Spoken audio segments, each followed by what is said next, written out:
be given 3 minutes. A total of 15 minutes is allotted for each agenda topic. Public comment for items on the agenda is taken at the time of the item. And again, each speaker is given 3 minutes, and a total of 15 minutes is allotted for each topic. At this point, I would like to ask Becky Burford if she would lead us in the flag salute. Okay.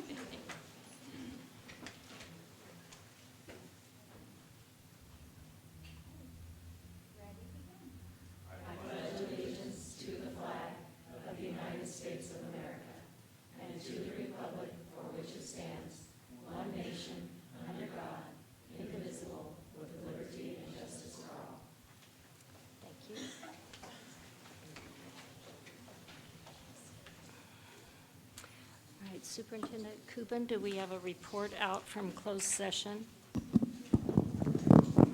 Yes, on item B10, it was moved by Mulgard, seconded by trustee Nelson to deny a classified request for a leave of absence. The vote was roll call, and it was 6-0. Thank you. I would like to welcome our student advisor from Ukiah High School.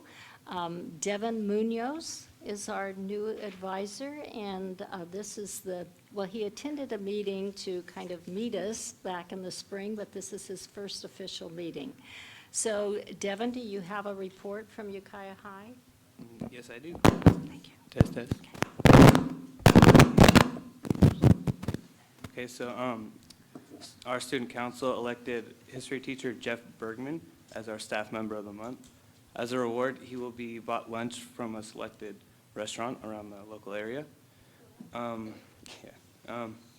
Homecoming this year, our theme is Disney movies.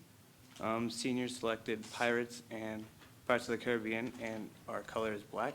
Juniors selected Toy Story with the color pink. Sophomores selected Alice in Wonderland with the color orange.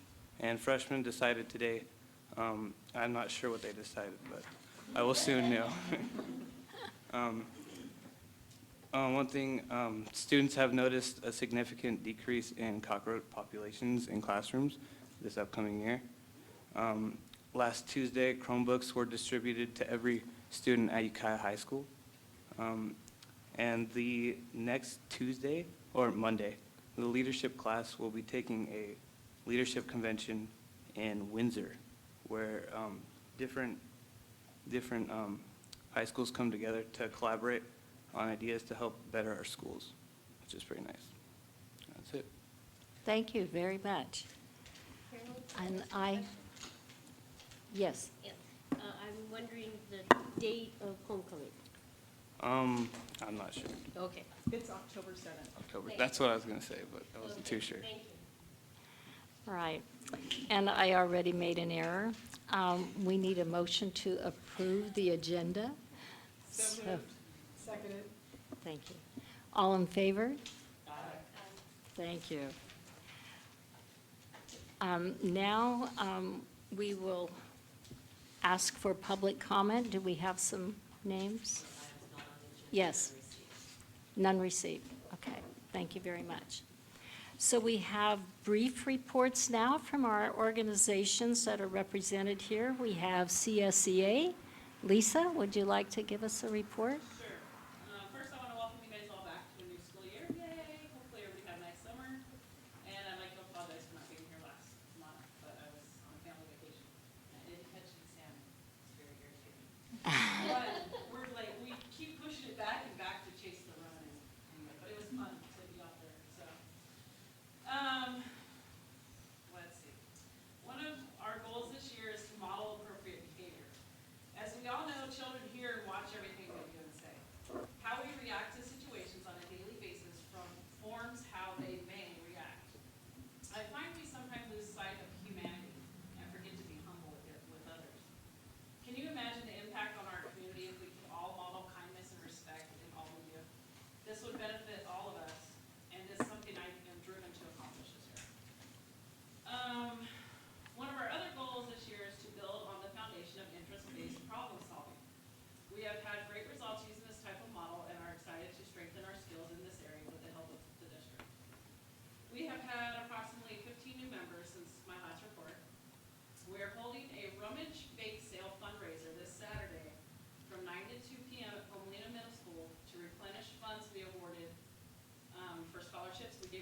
$500 scholarships to our students last year.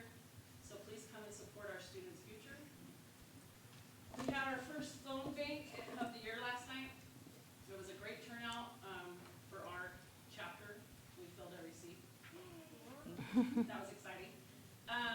We would like to thank the members that came and supported our efforts to educate people on Prop 55 and its importance to California schools. This prop will extend the current income tax that is in place on the top 2% of Californians from Prop 30 that was passed 4 years ago. The top 2% of Californians are people making over $250,000 a year or $500,000 for married couples. This will extend the funding over the next 12 years. If this does not pass, California schools will lose $4 billion in funding in the first year alone, and this is set to expire on January 1st. So please get out and vote in support of our kids and our schools. And I would like to thank you all for your dedication. Thank you, Lisa.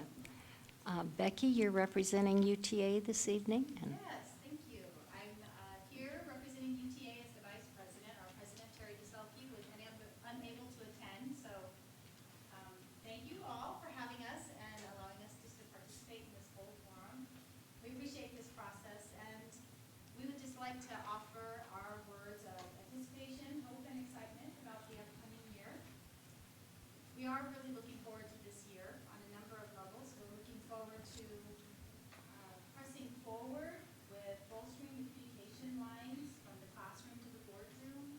The idea of getting teacher input that comes all the way from the classroom to the boardroom, and it's not only collected but assessed, used, and put to some kind of work that we can all better the whole experience for our students with. We also look forward to working with the district and the community, as Lisa said, working with Prop 55, supporting the funding for our schools, and protecting that funding in the state of California, certainly right here in our Ukiah fund. I think that we are especially looking forward to some really effective professional development implementation this year through the Educator Effectiveness Fund and the teacher-directed ideas that are hopefully going to wind up with some new practices, gaining some larger gains within the classroom. And the exciting implementation of the Bridges program has been a hot topic at all of the sites. And I think lastly, we just look forward to this year's student population, and we look forward to them having a safe and supportive experience that brings them one step closer to their academic goals. So thank you for being here, and sorry to keep you fish either, but so next time. thank you, Becky. We have a leadership team report this evening. So we would like to welcome up Ukiah High School Principal Gordon Osland.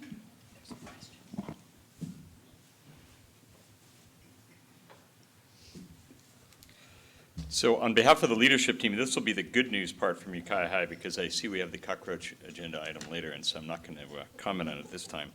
But I think there's good news there as well. But on the leadership team, we spent quite a bit of time together in August, 5, 6, 7 days together as administrators, and then brought our leadership team teachers in and met with them as well.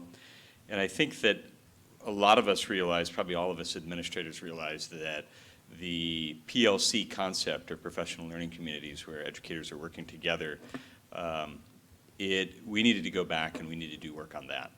And when you look at the transformation in education, both budget-wise and the expansion of the budget, as well as retirements, at Ukiah High as an example, we have 13 new teachers on campus this year. And over the past 3 years, 40% of our staff have arrived within the last 3 years. And I think that that's quite a bit. I think that it's probably not unusual for this county, the way education staffing works as you work away from San Francisco. Fierce competitive recruiting times, and I'm super proud of the people that we've recruited in a fierce environment. And that says a lot about our students and our district. So first I would just like to mention that and just commend that, the staff, the students, the community. Great job in recruiting. And then how that relates to PLCs is when you bring new people on, the real PLC training in this state took place maybe 10 years ago. And we that have been part of it all that time, you get into this false impression everybody knows how a PLC functions. And so this year, there's training on that, and then each school, at least at secondary level, we all had a session and identified data that our teams, we really needed to focus on data. And test data that comes once a year really isn't that useful for having meaningful conversations among teachers because it comes once a year. And then in the past few years, you've heard about interim assessment, and that comes quarterly. Even that wasn't really where we're getting. And so what we did is go back to the PLCs. And then the PLCs, the group of teachers, typically in a secondary level, it's divided by department, grade level at elementary.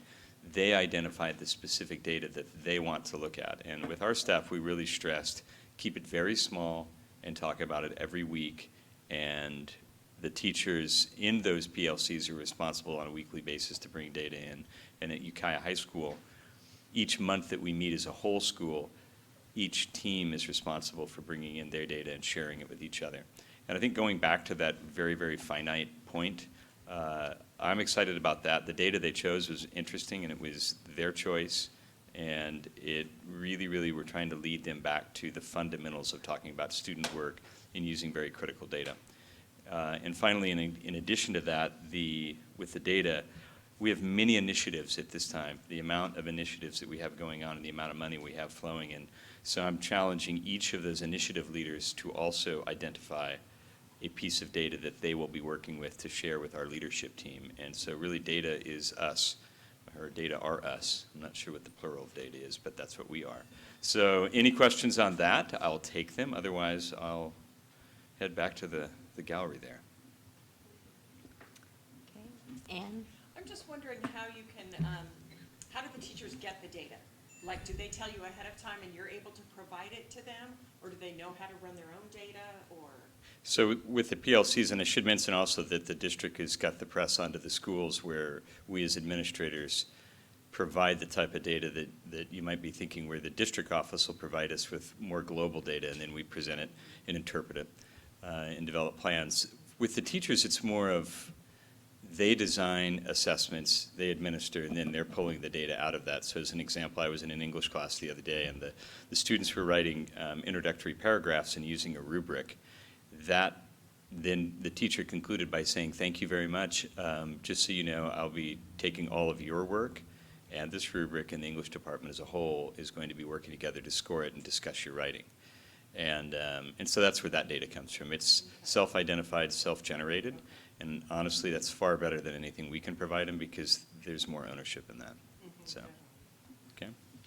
Any other questions? All right. Thank you. Thank you very much, Gordon. Penny, would you read for us the donations? Yes, I will. In compliance with Board Policy 3290, which outlines the acceptance of any gift, grant, or bequest of money, property, or service to the district, this month's list of donations are $80 to Calpella Elementary by donor Gail Monpere, $10,000 to Ukiah Adult School from the Foundation for Medical Care, Mendocino and Lake Counties, $25 to Title VII from Food Max, $25 to Title VII from Safeway, and $25 to Title VII from Lucky's, for a total of $10,155, and administration recommends that we accept these donations. Thank you. Can we have a motion to accept the donations? I move acceptance with gratitude. Second. Thank you. All in favor? Aye.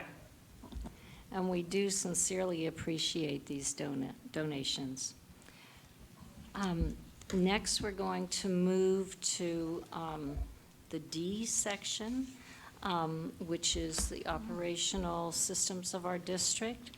And I'm going to, I think we're waiting for some technical assistance. Are we waiting?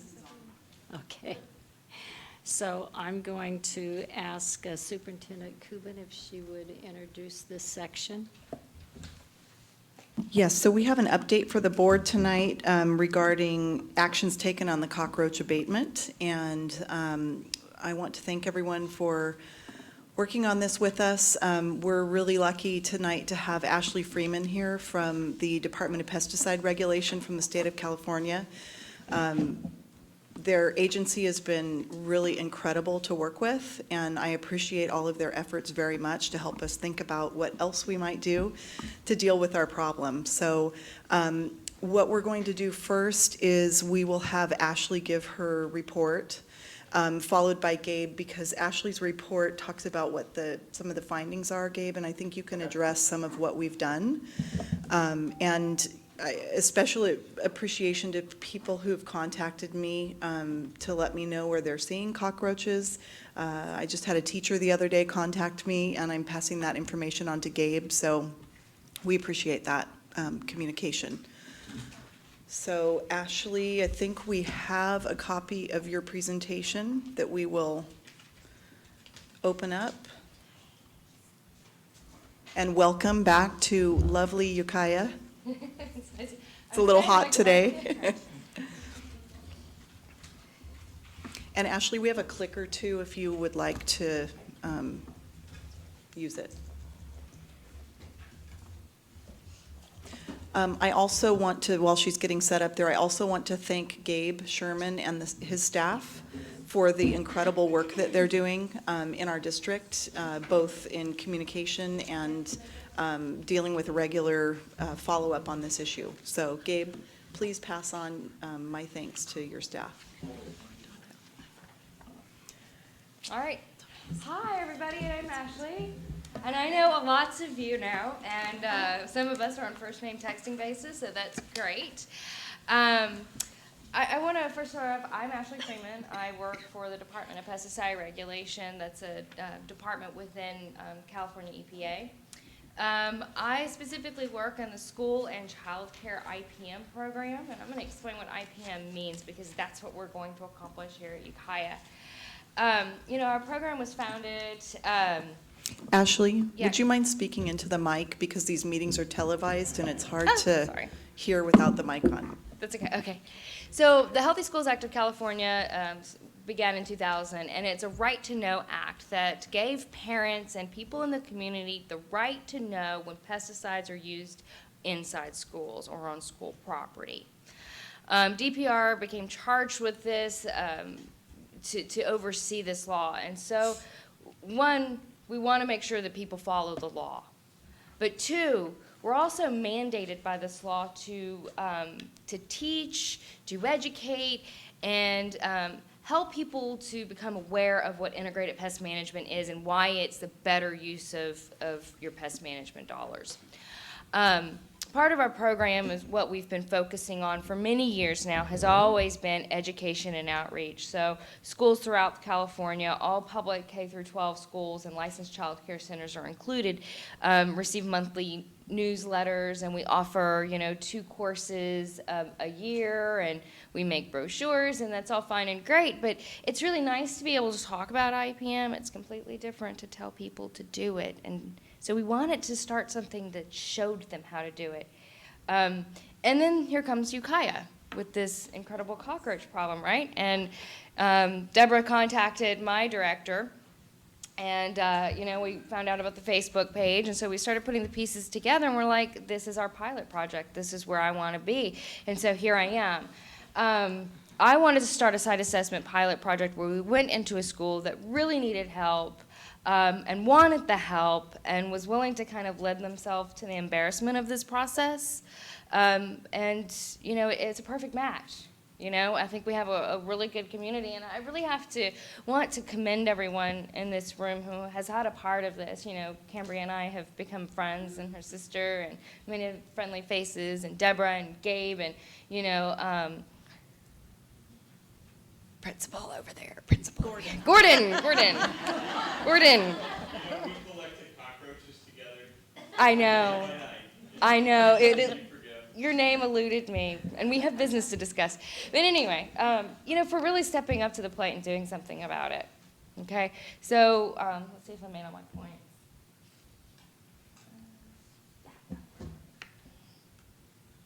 Okay, so what is integrated pest management? Who in this room actually knows what integrated pest management means? Right. Are you an Aggie or a structural? I am a farmer. You're an Aggie. Excellent. So integrated pest management is an ecosystem-based approach to managing pests. We don't just rely on pesticides. We know that that does not work. That creates problems within itself. So it's a way that you can manage pests that integrates various approaches. Some of you, some of those approaches means that's behavioral changes. Some of those approaches means those are mechanical modifications, such as, the installation of door sweeps or the building up of sealants or whatever. We're going to get into all that good stuff tonight. But it also means finding safer, reduced risk pesticides, because at the heart of it, what we care about in schools is our children's health. That's what I do. I have a degree in public health. I care about children's health a lot. It means it's important to me. So we want to try all of those methods that reduce the risk of pesticide use in schools, but also gain control and management over the pest itself. So that's pretty much integrated pest management in a nutshell. There is no program, particularly in schools, that we apply pesticides without lots of monitoring. Parents have been doing a really good job of monitoring. You guys should all go get your pest control license. I'm joking. No, seriously. I know Gabe contacted me today, and he's like, hey, let's go over and review our monitoring program. Right on, let's do it. So we can, with the monitoring and with those inspections, what we can do is really pinpoint exactly where those problems are. Because you may have a problem in one building but not in another building, so are you going to apply pesticides judicially all over the school, or are you just going to target your treatments? Because we want to be smart about it, because we want to protect kids' health. Oh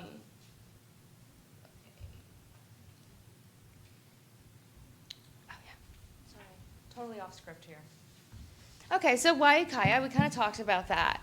But it was a really, so I talked about this coming together. Like, Ukiah needed help, and I was looking for a pilot school to work with. And then I also wanted to partner with UC, because as an administrator of the law, I oversee the Healthy Schools Act. I make sure that people are in compliance. I teach people how to become compliant with the law. I feel very comfortable making pest management recommendations based on my experience, but I'm not an entomologist. I'm not a structural pest control, person. So I wanted to really contact the people that had power behind their words. Who else? We've got a great university here, UC Cooperative Extension. There is a guy by the name of Andrew Sutherland down in San Francisco Bay Area. He's amazing. Okay, he is excited about this project. So we wanted to partner with people like UC so that when we did give you recommendations, they were based on UC's research. They were based in the most advanced, most current technical pest control methods possibly available. So we wanted it to be relevant. So we partnered with UC. So the three of us all got together with your high school and came and did an inspection. So let's talk about that inspection. The Turkestan cockroach. Let's just talk about this little guy here. These are interesting little creatures. This is the first time that they have ever been seen in California this far north. They have only been in the state for a small amount of time. They were brought over here from the Middle East from military campaigns returning into California. They are a Middle Eastern cockroach. They love California Valley, just love it. The drought conditions makes it even more homey to them. Okay, so you've got a cockroach here. It is an invasive species. And the thing is if you look at that female, the female is the dark one and the male is the brown one, the lighter brown with wings. If you look at that female cockroach, she looks very, very, very similar to the species that you did have here originally, which is the oriental cockroach. Okay? The oriental cockroach and the Turkestan cockroach, there's one way to tell them apart without a microscope. And it's a pretty easy way, actually. There is a tan lateral stripe down that back, the thorax of the female. That is the only way you can tell the difference. And so to someone who's not really paying attention or just used to dealing with a certain problem, you may be tricked into believing you're dealing with one species when you're kind of dealing with another. Okay? Totally different ways of managing them. And that's sort of the problem. okay? The other thing about this cockroach, they outbreed the Orientals. So the Orientals have been displaced. These guys have come in and said, get out of my apartment complex. This is where I live now. You are evicted. I eat more than you, so I require more resources. I breed more than you, and I will live longer than you. These cockroaches will live up to 2 years. They have approximately 17 babies every month and a half per female. You think about that. That's a lot of babies. Could you imagine that? I don't know. I couldn't do that. Pretty bad. They are an outdoor species. They don't want to be inside. If they're inside, there is a reason they are inside. They're inside because conditions inside perpetuate their living condition. It matches them. It's good for them. And really, honestly, still, they don't want to be inside. This is an outdoor species. Their primary function in life is to make dirt. Okay? They like to eat the natural stuff. They kind of turn over leaf litter. This is their natural habitat, is natural mulch, leaves, decaying organic matter. And this makes perfect sense when you think about where they're at and what they're doing at Ukiah High School. But, you know, like everything on this planet, if McDonald's is right next door and it's free, we're going to McDonald's versus making a home-cooked meal. It's just that easy. All species act the same way in that regard. High calorie, easy access, done deal, dinner served, okay? Mama is busy making babies, right? Because she's making 17 new ones every other month. That's a lot of babies. So, anyway, we talked about all that stuff. So here's what we found at Ukiah. And I have to say, before I wanted to start with the interior because I wanted to start with what's really good. I did not feel, Andrew did not believe, my supervisor did not believe, no one believed that this was an indoor infestation. I know, they are inside. They are inside. And I'll tell you where they're inside. They're inside the lounges. There are high concentrations of them. You know why? There's water leaks, and there's food being left all over the place. There's food in the classrooms, and that's gotta stop. I know it's hard to say that because every classroom, every lounge in the United States has issues with food being left out, dishes in the sink, bananas in the teacher's desk, or cookies or coffee or whatever it is. They all have problems with it. But if you're dealing with a situation where you've got a high population of cockroaches like you have at Ukiah, we need to be more mindful. So I didn't see, in the we'll get to the cafeteria, but in majority of the buildings inside of them, we just didn't see the numbers high enough on those glue boards, those monitoring boards, to suggest that we're dealing with an indoor cockroach infestation, except for some of the lounges. There were high populations in there on the traps. And they are concentrating around those food sources, so think about that. The other thing that cockroaches really love to eat, remember they like to eat leaf litter? Paper is made out of wood. They love clutter, clutter, clutter, clutter, clutter.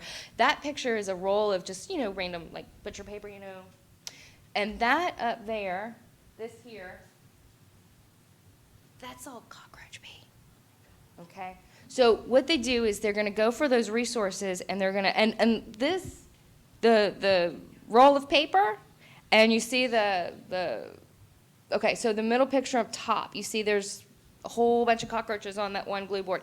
That came from next to the roll of paper inside that lounge. Do you see the combination? We have food, we have water, and we have a harborage spot because they're not living in the lounge. They're living in this utility IT room where it's nice, warm, and dry inside the walls where there's plenty of ways to get in and out. So once you get a population inside, if they can't get back out and the conditions are there to perpetuate their survival, they will survive. They're cockroaches. They will outlive us, okay? So, but I have to say, that I don't, like I said, I don't believe they're infesting the indoors, and how they're getting in and why we're seeing them on the sticky traps in various classrooms is because there are no door sweeps in any of those doors. Now, I have since been told they have been installed. Okay, so that's good, because what we have to do is we have to create that barrier between their world and our world. And until we create that, there is no difference between their world and our world. Okay? Moving on. The kitchen. I actually thought it was very well organized, and I thought it was very clean. I've seen, there is one way you can always tell. So see, if they know I'm coming, schools generally will clean up. They're like, oh, let's clean up. But I can tell, still, under their cleanup, what's been there since the kitchen's been built. You find the largest appliance in the kitchen that cannot possibly be moved. And you look under it with a flashlight on your hands and knees, and you get in there and you become very intimate with the floor. You need to wash your hair after this, I promise. But I didn't see it. I didn't see anything there that I was concerned with. I really felt like, whoever was organizing this kitchen, whoever was keeping this kitchen up, they really cared about what they were doing. I did not feel, and I know I heard your concerns through Facebook, like, oh my God, this kitchen is, it's supplying the food for all the schools.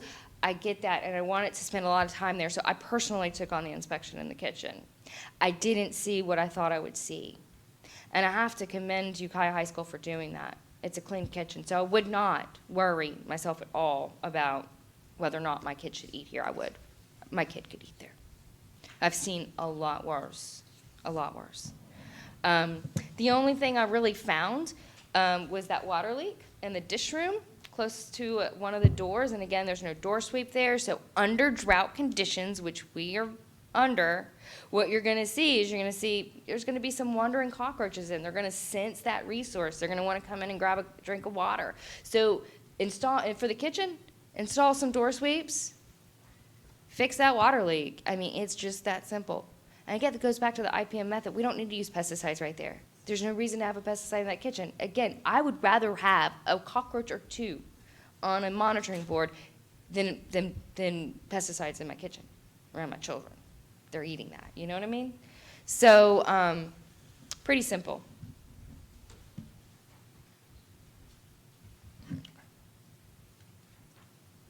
But let's move on to the outside, because that's where the real problem begins. Okay, so you got it bad. I'm not going to lie. You got it bad. You've got serious cockroaches, and you got a lot of them. And there's a reason for this. Remember, we've already established that due to the biology of this organism, we've been treating it as one species of cockroach, when really we should be treating it like another. Totally different management techniques. Some of the same, but totally different. This cockroach thrives near concrete slabs. And guess what Ukiah has? A whole lot of concrete. A lot of concrete structures. Those built up walls, and every one of those seams.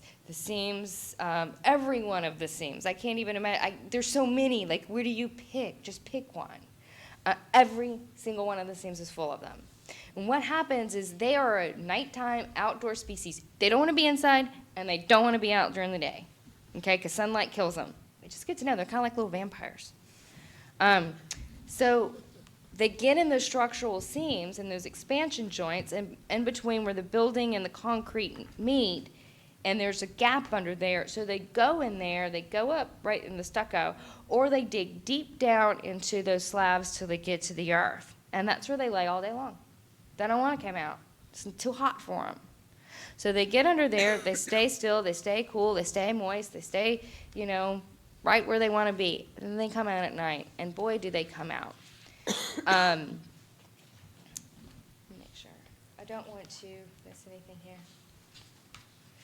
Yeah.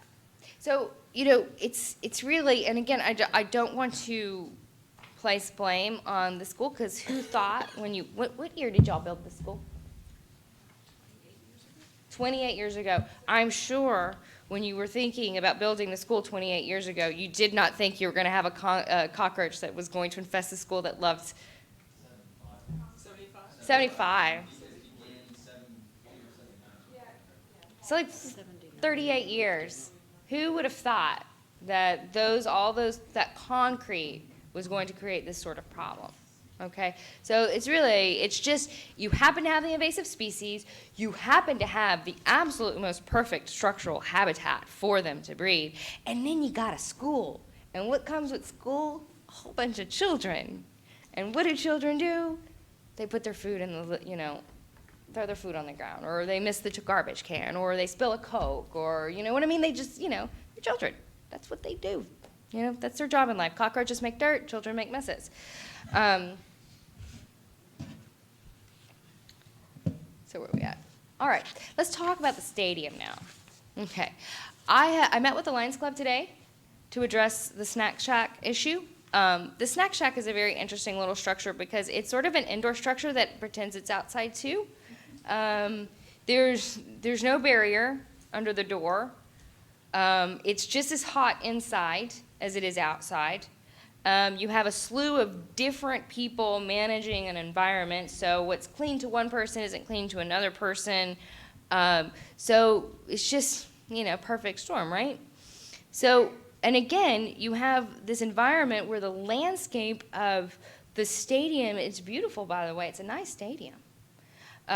Those wooden planter boxes with the trees, and then all that mulch that goes up on that nice hilly spot. Remember what I said about their biology? What do they love? Leaf litter. Oh, they love that stuff. They love that stuff. And with pizza in the bushes and oak trees at the same time, it's like, whoa, best of both worlds. Like, you can get a home-cooked meal and, McDonald's at the same time. It's really good. So it's just a perfect habitat for them. So, of course, they're infesting the stadium. So I don't really know what else more to say about that other than, Oh, that was really fun. You see this one? That picture? That's a lovely picture. That is, for as tall as those stairs are, that's the stairs, the aluminum stairs going up to the announcer's box. There's several years' worth of trash under there. Food trash, wrappers, kids, kids being kids. They throw it under the aluminum, the stairs instead of, walking to the trash can. Again, I don't want to blame anybody, but that's just the nature of children, right? But there are a lot. That pile of trash is just as high as the stairs themselves. Okay, so you got cockroaches running in and out of that snack shack. You've got pizza and all kinds of goodies and the leaf litter. So I'm looking at the baby cockroaches, and the babies have got little pieces of oak tree or whatever it is those trees that were, I don't remember, in their mouths, and they're chewing and munching on that. And then you've got a feeding trough at the pizza stand, and then there's a spilled soda underneath the sink and the snack shack, and some of them are drinking Coke, and it's like a feast. It's like Western Sizzler at the stadium. I wonder where the game's at. It might be televised, to broadcast it through the whole campus. Just joking. Oh, okay. So anyway, these are the kinds of conditions. It's just perfect for cockroach survival. All right, this is one of my favorite spots. Gabe was with me when we found this spot, and this was a little hiding spot. Who thought of looking under the grease barrel? Who thought? We did. And this is what we found. So I was attracted first because it was this god-awful smell. See the trash can, it was kind of putrid and nasty and funky, and I was like, oh, that smells like cockroaches would like to eat there. So of course I go put my nose there. And then I didn't really find anything wrong because guess what? Turkestan cockroaches can't actually climb smooth sides. So when they fall in like something like the dumpster, they can't get out. Okay, so if I were to find one, it's really miserable, really wants to go back to its, brother, and but I just didn't see any. But under that blue barrel, now that is a nasty thing known to man. You move the blue barrel, and hundreds run, and each, you know what these are? Those are eggs. So each one of those eggs, and I actually zoomed in on that picture so I could get a good picture of that female, but that was the entire barrel, whatever width that barrel was, they were just that thick.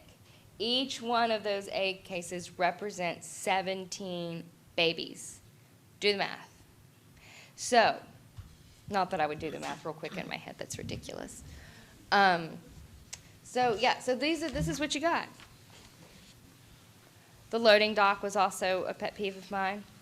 There isn't a loading dock in the United States that doesn't look like this, so don't feel bad, I don't. But what happens is you've got this, and it was beautifully cleaned, beautifully sparkled, smelled great. But there's this void space underneath that loading dock of about 1 foot high. And what happens over time is trash and gunk is allowed to build up, and then you go and you clean the surface of it, and you get it all wet, and then it keeps getting re-wet all the time, and it just builds up this putrid mess of grossness. Okay? And so this is, although when we did do the nighttime inspection, we didn't see a heavy population infesting this area, but clean the snack shack up and remove their food sources, and you might see them there. So they'll go from one resource to another. So if you're going to do it and remove a resource, make sure you're removing all the resources. So when you clean up the stadium, make sure you're cleaning up the loading dock, and make sure you're cleaning up those lounges, because you don't want to give them another reason or another place to go to find that feeding trough. Oh, I love this one. I love black widow spiders. I think they're great. And your black widow spiders are fat and happy. They just love it at Ukiah. And it really hurts my feelings when Gabe would kill them in front of me, because they're doing their jobs, and their jobs is to eat baby cockroaches, and they were doing quite a fantastic job at it. They have also managed to learn how to get away from the perimeter sprays the pest control operator is spraying. And what they're doing, it's really interesting, because normally they build their webs really low. They're building their webs really high up on the buildings, and they're making drag lines to drop down at night to feed. So they're avoiding the pesticide sprays. Aren't they smart? And they're all female. Don't you love that? Oh yeah, back to the garbage cans. This is not necessarily a problem for cockroaches, because again, they can't climb smooth sides, but as a vector, a natural vector biologist, I think of this in a very different way. I see West Nile here. I don't see anything else, because I see standing water, and then you've got a black widow that spanned a web over those garbage cans, so you know something is coming out and breeding there. She's just kind of like waiting, So that's just indicative of other problems within the school, and there were a few problems. I mean, the cliff swallows and the widows, but again, the widows are doing a good job, so don't kill a widow. Just put them in a jar and remove them, or bring them to me. I'll take them. Anyway, so that's something as we begin to address things, this is my first of several visits to Ukiah. You're going to get sick to me. I already told Deborah she's inviting me to the Christmas party. So I will be back. I'll probably be back in another month. I'm working with Gabe. We're always in contact. I know Cambria talks to me quite a bit. We're doing stuff with the parents. Whatever we need, we're going to get it done. Again, this is a pilot project, so if it doesn't work, don't scream at me. You just tell me how I can do it better, and we'll work on it, okay? Nighttime inspections. There's Andrew. There's the esteemed Andrew Sutherland. Isn't he awesome? He shows up with a HEPA vacuum. I love this guy. Okay, and he's running around campus vacuuming up cockroaches. He was pretty fun. He's kind of quirky too. The report, by the way, is coming. It's just got to get through exec. That can take a while. It's coming. He wrote parts of that report, and it's just funny to read. But anyway. He's a good guy. And everything that we saw during the day, our suspicions were, and we kind of had a laundry list of places we wanted to go back at night, and to make sure that, we wanted to confirm our suspicions. And then we did, and everything was confirmed. One of the interesting things that we did find different at night that we did not see during the day, and I did not expect, was a large number of nymphs on the yellowed grassy areas. And you know what they're doing? Making dirt. They're just breaking that grass down. It's been yellowed. It doesn't have any water. It's like hay for cattle. It's grass for cockroaches. So they get into those grassy areas, and they're just breaking it down for you. If you just let them do their jobs, I don't see why people have a problem with them. I'm joking. Anyway. Again, all concrete cracks and crevices, and we found them both eating plant material and easy food sources. Spilled sodas. They had a lot of spilled sodas. Even the dried ones. You think just it's liquid? No, it's even the dried ones. They were on right in front of the administration building, just past the steps on the sidewalk. So go out the office, go this way, and you're right there. And there was something spilled there, and it had been dried up. They were still feeding on that. You know, so just because you think it's not a problem, you think it's not a problem doesn't mean it's not a problem. You know, you got to get down on the cockroach level and look at it there, you know. One of my teachers used to tell me, if your head's not on the ground and your butt's not up in the air with a flashlight in your hand, you're not doing your job. So got to think like a cockroach. So what do we recommend? I mean, this is nothing surprising, right? Doors. Got to address the doors. That's pretty simple, standard. And I believe that doors have been ordered, right? Door sweeps, they've been installed. A lot of them have been installed. The remainder of the Gabe, actually arrived. You're not talking to a microphone, so they will not be able to hear you. Oh, you can But save your comments for later. It is part of his presentation, Okay, what perfect. we've done, so. Excellent. All right, well, I will leave that alone. I'm just putting you on the spotlight. Anyway, stucco, I didn't actually see any broken stucco, but I would walk around the campus and make sure that there isn't any, because if there's a crack in that stucco, again, they're going to get in. Now, you should address, along with using the sealants in the cracks and crevices and the expansion joints, you should seal it. But while you're at it, try and seal between the concrete slabs and the stucco walls in the building, those exterior walls. Just, you know, something, whether it's anything almost, you know, just something that will seal that up. We're dealing with cockroaches. They won't gnaw through. This is not rats. They won't just choke through and be like laughing at you all the way through. They're cockroaches, so anything that will seal those holes up will work. Fix those water leaks. Go through the whole school. Fix them. We're going to keep them out. The door sweeps and making those sealant modifications, those are all going to seal them out. But again, we don't need a reason for them to be there, because if there is a small population inside, we don't want to, let them live, Okay, sanitation. And this is where we're going to talk about sanitation. And, I'm really hoping here that, IPM as a community, and we partnered with Ukiah, we partnered with UC, the other people I would really like to partner with are the kids themselves. Over there. Yeah, and you. Yeah, I see you. I would really like to partner with the kids, because it's their behavior and how they treat their campus and their school pride and, where they're placing their trash. That all matters, and it matters a lot. If they don't want to have cockroaches come home with them in their backpacks, or they might, but they probably won't, because the kids are there during the day. If they want a different campus, if they want a healthier campus, if they want a cockroach-free campus, they have to take some sort of responsibility for this. And if you start a movement, if a group of kids start a movement, it's probably more powerful than if moms start a movement. So, next. You have to address those lounges. I know that in part of our parent group, we've kind of started coming up with ways to deal more effectively, like let's put our ideas and what can we do as a group.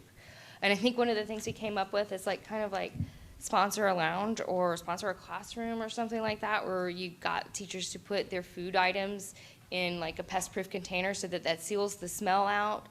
Something, what can we do? What can you do as a community to make this a little bit better? If, we know our kids need food at school. Some kids have to have a food at a certain time at school, or, every kid gets hungry. But if we can talk to our kids about how to make that, IPM friendly. I had to use the word because we need to throw IPM out the door now. Because when we throw IPM out the door and we stop thinking of it and we just start thinking, this is just the things I need to do to live, to make life work. Because taking care of food and not allowing it to collect in the classroom is sort of something you should do every day. Keeping your kitchen clean is something you do every day. it's a part of your job. You're not asked to be done anything more. It's sort of asking somebody to take pride in their school. Do a good job because it's the right thing to do.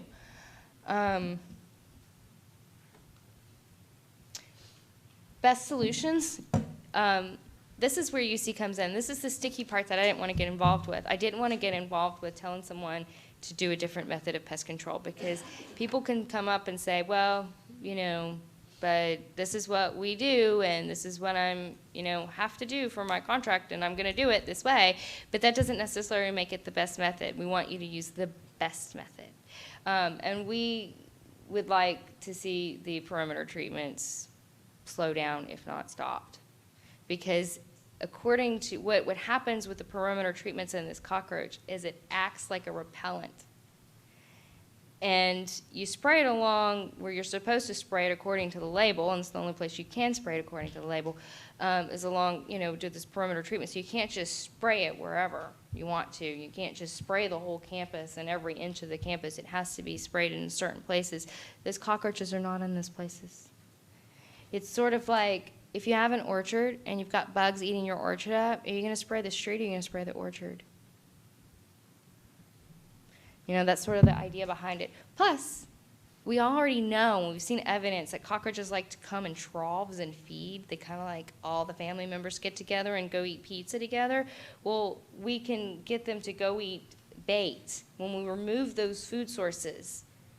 Okay? We want to attract them. We want them to come to us. We want them to eat what we provide for them. And what we provide for them subsequently kills them. And we'd also like to see the formulations of chemicals changed. The chemicals that have been used cockroaches are highly resistant to pesticides. And when they're used repeatedly over and over and over, what happens in the population is that you have, say you have 10 in the population, 6 die, but 4 live. And they're kind of like super cockroaches. They've got genes, maybe DNA that kind of favors not dying to a pesticide, and so those individuals go on to breed, okay? And then they make other individuals that will have more individuals that are less susceptible to this chemical. So eventually, over time, what you have is you have a super population of cockroaches that are actually resistant to your chemical, so you can spray all day long and it's not going to make a difference. So we want to change the chemical formulations. Okay, and we want to bait them. I suggest using a granular bait in the yellowed grass. So when they're feeding on the grass, they're also feeding on a bait, a granular bait. Gels and paste. And then after you've gotten a good month or so in on treating them, and you want to knock their populations down pretty good. Then during the day, because you know where they're at, go in and seal that school up like it's never been sealed before. Keep them in the ground. Send them down there. If they're already there, just seal them in. Don't let them back out. Now I want to talk about this idea of eradication. Oh, look, it's yours truly. We'll talk about eradication later. All right. Fine, let's go on to monitoring. Monitoring. So a part of IPM is always constantly staying on top of what you're seeing in the school. You want to know where those hot spots are. And if you have a monitoring program in place, over time you build a data set, and that data set's going to show you trends in certain areas. You might even be able to, on a yearly basis, say, spring's coming. We're going to see those cockroaches pop back up at the stadium, but we're going to be on top of them this year. And we suppress their populations before they're allowed to build, once you get control over them. So, but as we're getting control over them and we're counting those traps, the number of individuals per trap, we're watching our numbers decrease. And I believe fully that we're going to get control over them. I don't think they're going to be that difficult to control. I just think, A, it was a hard species to identify. We've been treating them inappropriately, but it wasn't anybody's fault. It was just, it's a new species and no one's ever seen this. Do you know that there's only 2 research papers written about this cockroach in the United States? That tells you something. It's not it's kind of a rare species. You're just the unlucky people that got the worst of it. Sorry. Okay, and you always have to reevaluate. Just because you install a door sweep does not mean that in 3 months' time it doesn't need to be replaced. Door sweeps can be thought of as part of pest control in general. This is something you do, okay? You continuously do all the time. You check them, you replace them. You see some sealant missing, you put some down. Again, this can be part of someone's job. It's not about doing pest control. I am not a pest control operator just because I'm putting a door sweep. I'm just doing my job. Okay, so seminars. One thing we are going to do for Ukiah, and I've been toying around with some ideas, but for sure, one of the things we're going to do is we're going to have a seminar where we're going to have guest lecturers, people with big PhDs, doctorates are going to come down to Ukiah. We're going to, host a seminar where all of your maintenance and operations staff can come. We've invited the maintenance and operation guys from the cemetery because that's going to be important to address.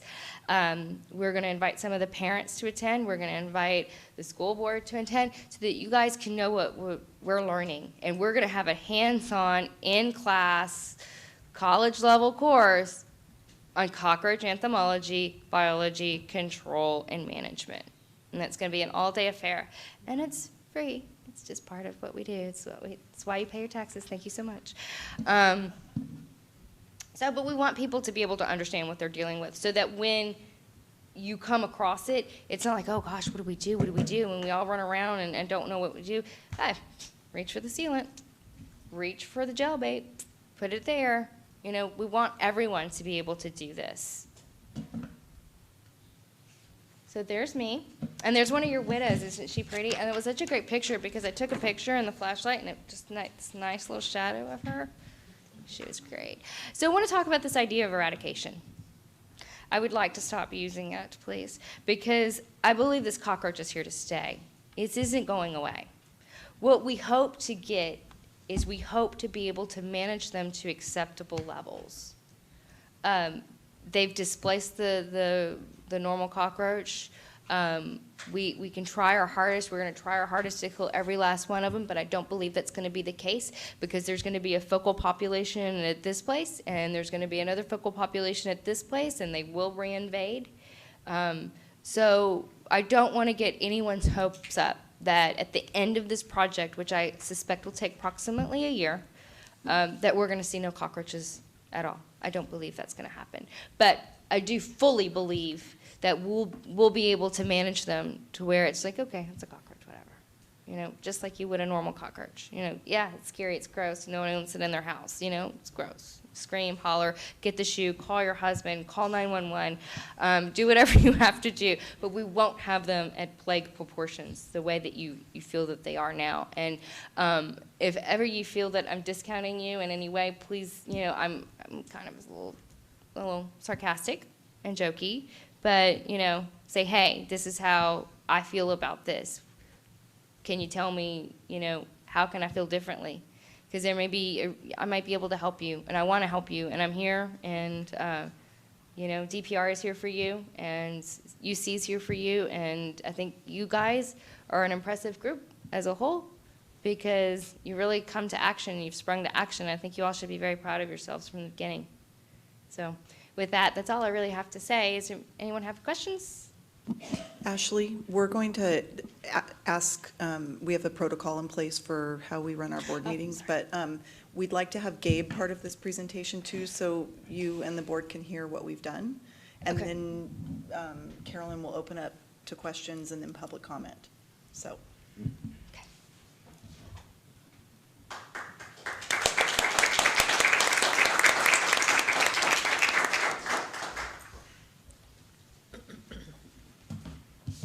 Okay, thank you, Ashley. That was, as usual, illuminating. So to date, quick recap. August 15th, Ashley Freeman, herself, and two scientists from the DPR, along with Dr. Andrew Sutherland of the UC Co-op, went out with us. We did a daylight inspection at the high school and then did a night inspection. And that was the scientist, the superintendent. Superintendent Kubin herself was out there, USD employees, myself included, our IPM coordinator, who's our lead groundskeeper, LSA Onaja, who's been doing an outstanding job picking up the ball and running with it. We went out, we did a night inspection, collection, and began to kind of reassess and reevaluate and reformulate our plans. On August 20th, there was the community cleanup that was largely spearheaded by Mary Chadwick, who very grateful for it. It was a great idea, and we really hope to kind of extend that because it was, I think, a very positive engagement between Ukiah High School staff, administrators, and the community at large, including some students. So it was good to see them out there. And we did a little bit of pickup, some beautification. And really, I mean, to me, the biggest one was seeing their perspective, seeing what they thought the campus looked like and what they thought the direction they wanted it to go in as far as the beautification and the cleanup. And it was nice to be able to have their hands on it and give them an outlet to that. So things that we continue to do. We do continue to have a professional exterminator out there on site. He is doing crack and crevice treatment. We have switched his agent over to an indoxacarb. This is at the recommendation of Dr. Sutherland. This is it's not a pyrethroid, which was one of the big beefs of what we were using. It's the one that actually builds up a lot of resistances. It's also not it doesn't scare them off, or it doesn't exclude them from the area. They're apparently not afraid to get near it, and it doesn't chase them away, which is one of his big selling points. There's also a foaming agent that allows it to get really deep down into some of the cracks and crevices that we can't get to with the gels and the baits. We continue to limit the amount of foods in the classrooms, and Gordon and his staff have been doing a good job starting that out. Right to date, there's really only water allowed during instructional periods.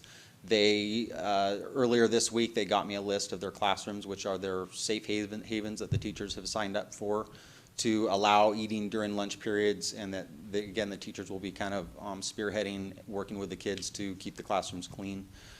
We underestimated how many people would be interested in signing up for that. We originally bought 20 cleaning kits, and we need to almost double that, so those are on order.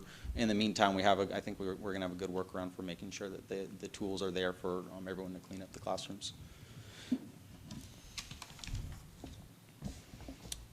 Also, the new the trash cans have arrived. I'm sure most people are aware of that. They look pretty good. I'm pretty happy with them. We've got 50 all told. We're kind of shuffling them around, finding a good ideal configuration for them. They are being mounted off the ground. I know there were some questions on that. There's 30 mount bases that we purchased with that. We didn't do the entire lot because, as we all know, the high school is multifunction. There's times we have events and we want to double up on trash cans, and there's times we want them more dispersed. So 30 seemed like a good compromise to start with. We can order more, get more of them off the ground. One thing I really like about these cans is they fit very flush with the ground. Unlike the oil barrel that you saw in Ashley's videos, it really doesn't seem like they can get under there when they're on a nice flat, flush concrete surface. So that's something we're really looking at, the cans that aren't on a pedestal. That's where we're going to be strategically putting them in areas like that for when they're there for long term. But again, short term, that allows us to be able to take them down to the ball fields when there's games and et cetera. The cliff swallows, to touch on that, it's not directly cockroach related, but it is IPM related. September 1st is come and gone, and I don't see any more activity up there. So this weekend we plan on getting out there. I have 4 volunteers between grounds and maintenance. They're going to get on scissor lifts, and they're going to knock the nests down and power wash them, try to clean the areas as much as possible. That's phase 1. The second phase will be putting in some exclusions. We're looking at nets in some of the higher profile areas, and some of the lower profile areas we're going to be looking at a spike that's actually specifically designed for the cliff swallow. It's a longer spike than you see with the pigeons. Instead of facing up to keep them from roosting, it faces sideways to keep them from actually attaching their nest to the walls. Our custodial staff are routinely checking our low-line sticky traps. Those are the glue boards that have an attractant. We originally ordered 1,000 of them. It looks like I'm probably going to be doing another order in the next month or so. Our initial layout was really good. We got about 500 of them out throughout the district. The largest concentration, of course, at the high school, mainly because of the real estate. We really are getting them everywhere. Even areas that we have no indication there's a problem, because this is our ongoing IPM strategy, and it's actually paid off. We found areas that we didn't think there were any problems before. Some of them were roaches, some of them are just silver bugs. We actually got a mouse in one of them, so interestingly enough. But this is good because it allows us to target specific areas and do it strategically, not do a blanket carpet bomb when we have a huge population. And long term, I really want to be able to use these as a data-driven tool to project forward and see where we have historical problems and be able to get those before we get any problem. Now, it's going to take a while, I mean, at least a year of data and tracking it through a spreadsheet to really be able to get a handle on where we have historical surges. But it's an interesting, it's an exciting program. The custodians actually put the traps out. They mark when they put them out. They mark when they inspect them. They mark if they have any catches in that. And we actually have a tracking spreadsheet for them to track it on that has, this is actually a copy of something that they do. And on the back of every one, there's a map of their campus so they can mark where those traps actually are and where they're doing catches. Once that's filled up, or once the trap is filled, or over after a certain time period, right now in our high priority areas like the high school, we're doing it weekly. Those are taken, they're turned into LSAO, our IPM coordinator, and those are then making their way to a spreadsheet that we can use to really get some good data on where we're having issues. And of course, when you have a big upsurge, you can immediately address it, start doing baits and granules in those areas. The integrated pest management personnel, which right now is mainly our custodians and our grounds people, continue to apply baits, gels, and powders in in-ground boxes and other locations that do not exceed the threshold for notification as applies to the Healthy Schools Act. Again, those are areas that we've found are high risk that are also enclosed. We also have some bait stations, so these are enclosed boxes that we can use granules without having they really mitigate the risk of anyone coming into contact with those pesticides, and they allow us to put them out without doing any notifications. They're marked, they're labeled that what they are. It takes a key to actually get in them. They're nice contraptions. They again the idea to use these were given to us by Dr. Sutherland. It was another really nice tool for us. Maintenance continues to install and replace door sweeps and seal cracks and crevices throughout the campus. The cracks and crevices, their main priority has been the stadium. It's kind of a test case for us. We decided that was a high priority as it seemed to be ground zero, and it was one isolated area that we could really develop our techniques on. It might seem kind of a no-brainer to seal a crack, but it's really not. There's two things we think about. One of them is the expansion gaps. You can't just put concrete in there. They're made to flex. And the traditional method of using the construction industry is a fiberboard. It really doesn't serve the purpose that we need it for, which is having a really tight seal. The nymphs will get out of 1/16 inch or less. So even some of the sealants we're putting in, we're finding we need to do 2 or 3 passes to get a really good seal. As they set, they tend to shrink a little bit and we get a little bit of crackage.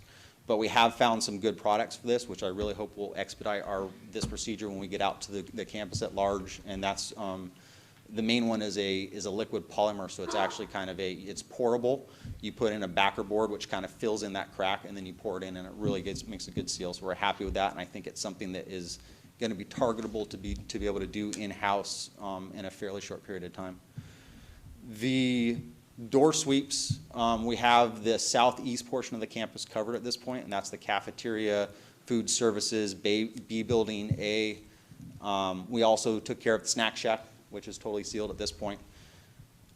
We also cleaned out underneath the steps up at the stadium. And we have 120 of those just landed at Freedman's this morning. They had to be manufactured for us. Apparently we bought out Freedman's, and we bought out all of the Freedman's in the area and their suppliers. So they had to get more directly from the manufacturer, and those are in. We have the 2 new custodial positions coming online. We're actually doing interviews for both of those tomorrow. One of those is we hope to be dedicated at the high school as a day position to help backstop the head of plant there, who is one person who takes care of a 1,600 student campus, which is, he can definitely use the help. And we've had someone in there filling in that position to date, and it really has made a big difference on what he can get done. He's actually the one that's installing the pedestal mounts for the garbage cans. He thinks he can have them all done by the end of next week, so it's promising. We continue to work with County of Mendocino. DPR, I'm in contact with Dr. Sutherland at the UC Co-op Extension, and I've also been in contact with my counterparts over at the County of Mendocino, Russian River Cemetery District, and the city. you know, the biggest thing I'm looking for with them is to kind of coordinate what works and what doesn't. I've shared the information that's been passed on to them, to us, to them, and I'm hoping that as they find tactics that work for them, they can do likewise, because I think this is something for all of us to dig into. To wit, you know, I think our biggest areas that we need to make progress in are, we still have some physical barriers we need to put in. That's the door sweeps, and that's the cracks and sealants. We also need to work on our culture still, and I think that's going to be, that might take the entire year that Ashley mentioned to get in place. We're used to having life one way, and we really need to get our head around that things have changed. I think the Lions Club has been doing an outstanding job, and we could maybe use that as a template for how we go forward. They're announcing at all their games that they really need people to clean up.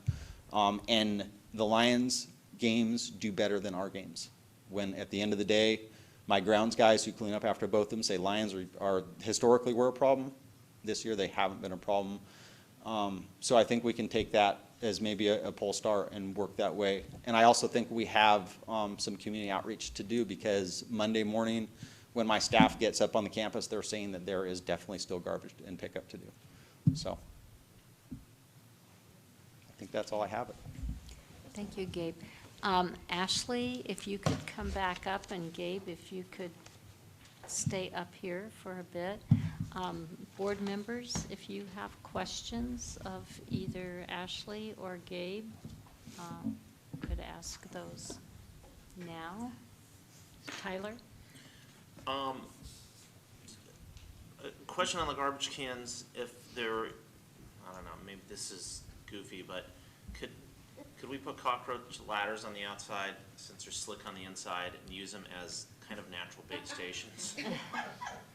We'd have to then kill the cockroaches when we empty the garbage bags, though, unless we just throw them in the dumpster and then they go to the dump. And, you know, I get where you're going with that. We've actually talked about it as like boring holes in the side of it and making a trap, but we have that already in all the cracks and crevices, right? So why not entomb them? All right, which kind of sounds nice. They are all little pharaohs in my mind. We And need to treat then them as the such. second question is, I'm wondering, did DPR have any suggestions on how to handle, I mean, the spilt soda when they're going to dried spilt soda seems like a pretty hard task to tackle, but I'm wondering, how are we gonna tackle that one? Soap and water. I mean, you just gotta clean it up. It's about sanitation at this point. When you're talking about cleaning up spills, even on concrete outdoors, you know, we need to keep our outdoors areas, our human outdoor areas, just as clean as we should keep our inside areas. So if you see something like that, you know, mop, bucket of water and some soap, does wonders. Thank you. I would hope that we concentrate on not having the spills in the first place. Obviously, if it's a spill, we need to pick it up, but that all, I mean, you can imagine trying to clean up after 1,600 people plus everyone else who comes in. If we had to do that, we would quickly run out of staff to do anything else. And finally, I just want to say, having, you know, applying pesticides and working with DPR in the past, thank you very much for coming up, and the education, I know that our staff has learned a bunch, and I also want to say to our staff, thank you for all the hard work. This is a tough one, so thank you. Thanks. Ann, did you know? No, I think it was answered. I was just wondering, is the pedestal because they don't crawl? Is that the point of putting the trash cans? You know, honestly, I don't think they would make it up the sides of these trash cans as is. They're vertical. They're plastic. They're HDPE plastic, so it's kind of like they're basically made out of recycled milk cans. And if you know how slick those milk bottles are, What's the point of the pedestal then? what it does is it keeps it from going under it. I also like it because it secures the trash can and it brings it up and makes it really easy to clean under. If, you know, what we do when we put it down, we put a sealant around the base, and it's basically a ring that gets bolted down, and so really nothing can get under that at all. And it's a clean install. They'll walk away. So.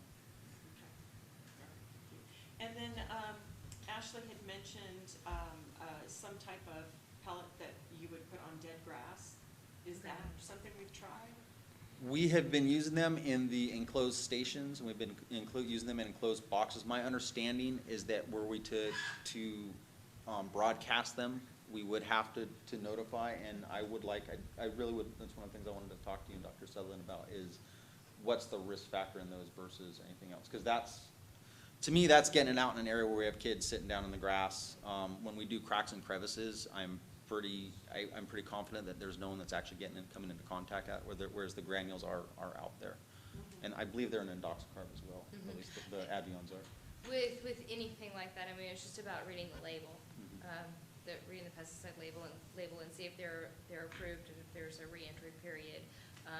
You could also probably, douse the grass. Douse is a bad word to use. You could also apply it to the grass, like say when they go off for Thanksgiving break or spring break or during the summertime when the kids aren't there. So it could be an issue. It's not that we shouldn't use them. It may be just a timing issue as well. Thank you. Any other questions or comments from the board? Okay. Then now is the time for public comments. And we have some. Thank you. Okay. Thank you very much. Thank you, Ashley, for being here too. Maybe if there's questions, we can come back up and answer. Yes. Okay, great. Okay, before I call the public up, I'd just like to tell you that we do appreciate your attendance and your interest and concern in these matters that affect our students.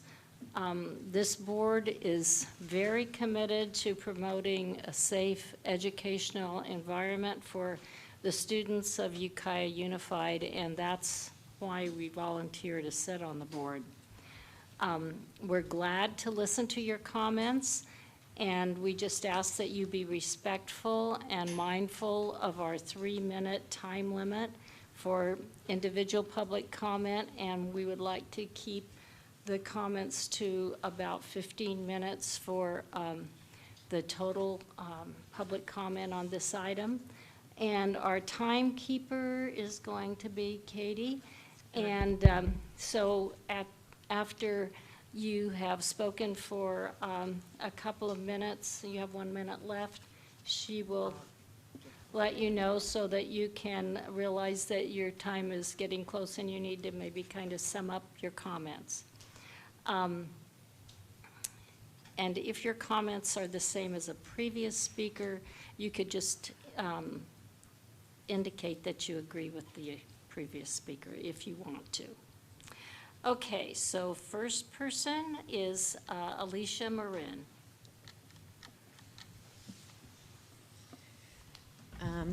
Good evening, my name is Alicia Marin, and I'm a parent of a Ukiah High freshman and a homeowner on Capps Lane, about 5 houses down from the high school. Since June, I've been on the fight against cockroaches, not only because my daughter's going to attend Ukiah High, but also because I found them in my water box and the crack in my sidewalk. I can find them nightly in my neighborhood, and I know it's been hard to come to terms with what we're dealing with and the stigma that we now carry, but I have to say it's nice that we're coming to terms with it and we're dealing with it and people are no longer ignorant of the infestation. I'd like to say thank you to Ukiah Unified for hearing the parents and the residents and admitting there's a problem. Thank you for calling in the big guns. I hope with the California Department of Pesticide Regulation's help that we gain control of the cockroach infestation.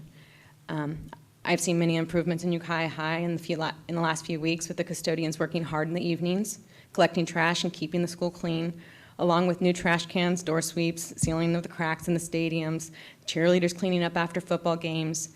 Thank you for all the hard work, and I can't wait to see the final outcome of the school that will hopefully one day have more students than cockroaches in it.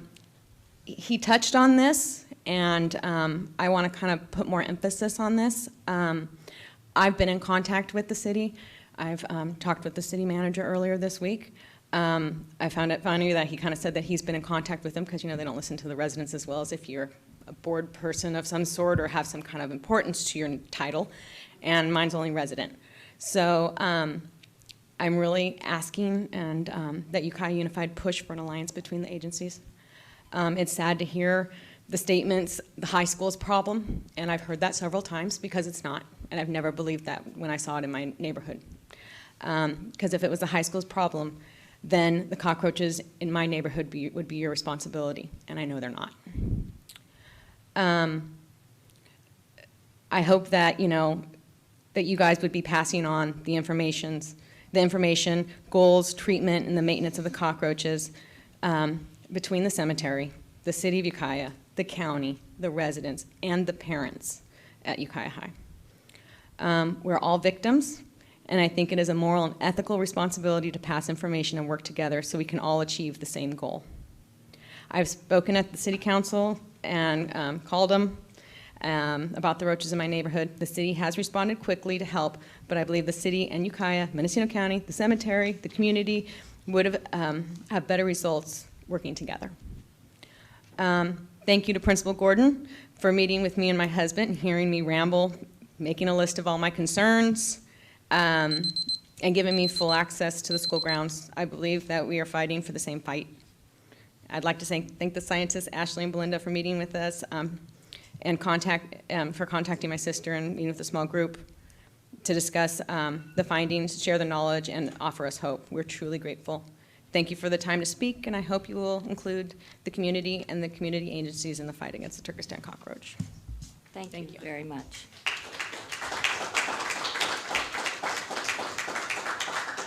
Cambria Milani. Good evening. My name is Cambria Ford Malami, and I'm a parent of 2 high schoolers this year. We've been continually assessing the progress of Ukiah High School and have continued to take video and pictures for everyone to see on the Facebook group. We've noticed the new garbage cans, and although they were originally placed on the campus without the pedestals, those pedestals are now currently being installed. Although there has been a lot of progress on sealing the cracks throughout the stadium, and that is a good thing, we're curious if the district will be hiring an actual licensed contractor to do it correctly. Or continue to have help with the janitorial or the maintenance continually that is already apparently doing the sealant. From some of the video which recently been taken this past week, if you watch the videos, if you haven't already seen it, you can see where the sealant is already cracked. There's holes in it where there has been seen of the cockroaches going in and out of the sealant. And so we're curious, because it wasn't properly done, and the roaches have found the holes, and they're continuing to live inside of the cement. There are still many cracks throughout the campus, especially between the administration, student activities, and cafeteria buildings. When will those cracks and crevices be corrected and sealed? Is the district going to be following the state's report and recommendation and doing everything they suggest to make sure our school is getting the best treatment and roach maintenance it can to make sure we get a handle on this infestation? Since the school is continuing to water the lawns at night, when are you going to stop supplying these roaches with water? And has the district, again, Gabe touched on this a little bit, contacted the county, the city of Ukiah, or the cemetery to discuss the community game plan, since this has now become a community problem and not just a school district problem? Has the district considered having a home residence representative from the surrounding neighborhood, as well as a school parent representative, be included in discussions to further present ideas and concerns as a committee, so that we can continue to move forward in the progress of eliminating the roaches? We understand we are now never going to be able to eradicate the roaches, but to go from what we currently have to hopefully only seeing a few here and there within the next year and a half, that's our goal. I was informed last night the city of Ukiah approved a contract with Golden Bell Products in the amount of $22,525 for an insecta application to be applied to 850 manholes to treat the roaches in the sewers. They're trying to do their part as well, but wouldn't have known about it without my sister and I attending the city council meeting and making them aware of the situation. This is everybody's problem. It is not just the district's anymore. It has reached out to beyond what we could have ever possibly imagined, and we need to come together as a unity to fight this. The district efforts have not gone unnoticed, but there's still a lot more work to be done. We do hope you follow the recommendations from the state to a T and look forward to see less and less of these roaches. We appreciate the scientists who came and inspected the campus and contacted us after they met and went up to the campus to, to assess the situation and to supply us, the parents, with information regarding the findings. Thank you for your time in this matter. Thank you.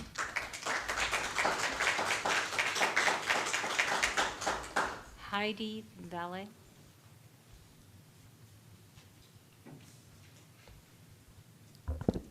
I'm Heidi Valley.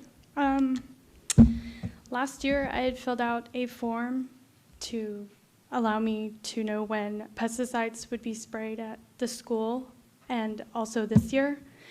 And I kind of feel like I've been in the dark because there's been pesticides sprayed at the high school, and I had no notice whatsoever by mail, which I requested 2 years in a row. My daughter has epilepsy and she has asthma, and I would like to have that information just for a heads up. Also, the last meeting, there were a lot of concerned parents that wish to have more issues that were brought up and maybe their answers being answered on website, just stuff about health risks, what you guys are doing about this whole cockroach thing, because a lot of parents don't know that you are in fact doing things. Also, I had a couple suggestions of having maybe hand sanitizer stations throughout the high school, you know, just so kids can germ-free. Also, the sanitary wipes, because they do eat outside on those tables, and I don't know how clean they are. Just to have some wipe stations throughout, maybe even inside classrooms, because I don't know how infested they are inside the classrooms, but more outside, because I know that they are outside. Also, Pomalita does, they make kids pick up trash for like a behavioral, you know, detention kind of thing. Maybe do that for the high school. That's all. Thank you. Thank you.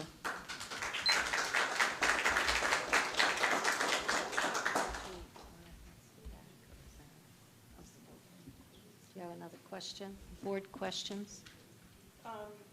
No, I guess it's not a question. I just wanted to point out that on the homepage of Ukiah Unified School District, there is a frequently asked question about, you know, the eradication efforts. So that is a good place to go and to tell other parents to go. I would, oh. Would you come up, please, Ashley?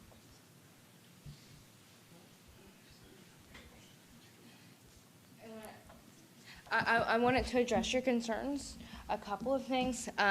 Some of the baits that we use, there are certain products that are exempt from notification, so even if they're using those products, you would not be notified of their use, particularly those foam baits. Anything that's used within a bait station, a tamper-resistant bait station, gel baits, the foam baits that are being placed and then sealed over, those are all exempt pesticides that you would not get notification for. So I don't know the full story. I was talking about something Okay. where they were. Okay, that's fine. And The classroom, and I didn't know anything about it. Okay. we did spray on Sunday, and there were notifications that went out, I so, never got any. okay, Okay, can we, okay. So We just, can- I have a note down to follow up with you and with Gabe to make sure that you're on the list. So we'll be back with you. Okay. I just wanted to maybe, I am going to address the hand wipes because that's really why I wanted to jump up here. Hand wipes are considered a pesticide. Those Lysol disinfecting wipes, if you actually look on the back of those products, they are labeled as a pesticide. They have an EPA registration number. So, and they also say on the label clearly that it says do not keep out of the reach of children. And so those pesticidal wipes like that could not be used on a school campus. So what do the kids do to? You know, so just use baby wipes. I know that. There we go. I mean, I just wanted to distinguish there's a dip because those Lysol like disinfecting wipes, they are a disinfectant, so they make a pesticidal claim, so therefore they cannot be used by children. But they also, the purpose of them is to disinfect, whereas say like a baby wipe or soap and water wipe, that can be wiped down and clean, and that is good enough. So I just wanted to address that your children could not use those in schools or in the classrooms. But I'm just, so I hope that helped, sorry. Any other board questions? I would just like to say thank you also to Ashley for coming and giving us all this wealth of information. We really appreciate the time you've spent in Ukiah, and we look forward to having you come back again. I think this is going to really be helpful to us. And I'd like to say again that we do appreciate you parents that have come out and shown your concern, and we are sincerely trying to address your concerns. So, thank you for coming. Yes, okay, we will take a 5-minute break. It's different than when we look at it with negotiations, because then you take whatever portion of the benefits applies to either certificated, classified, or management, and combine it that way to get those percentages which we use in our formula. But I just thought I'd note that, because it'll be a different percentage when you look at it this way than when we look at it in negotiations. So this lovely chart is our unrestricted general fund, and what I like to always show you is what you last approved, which was our estimates, our last best estimate of what last year 15-16 would be, and we adopted that with this year's budget. So that was the last time you saw estimated actuals for 15-16.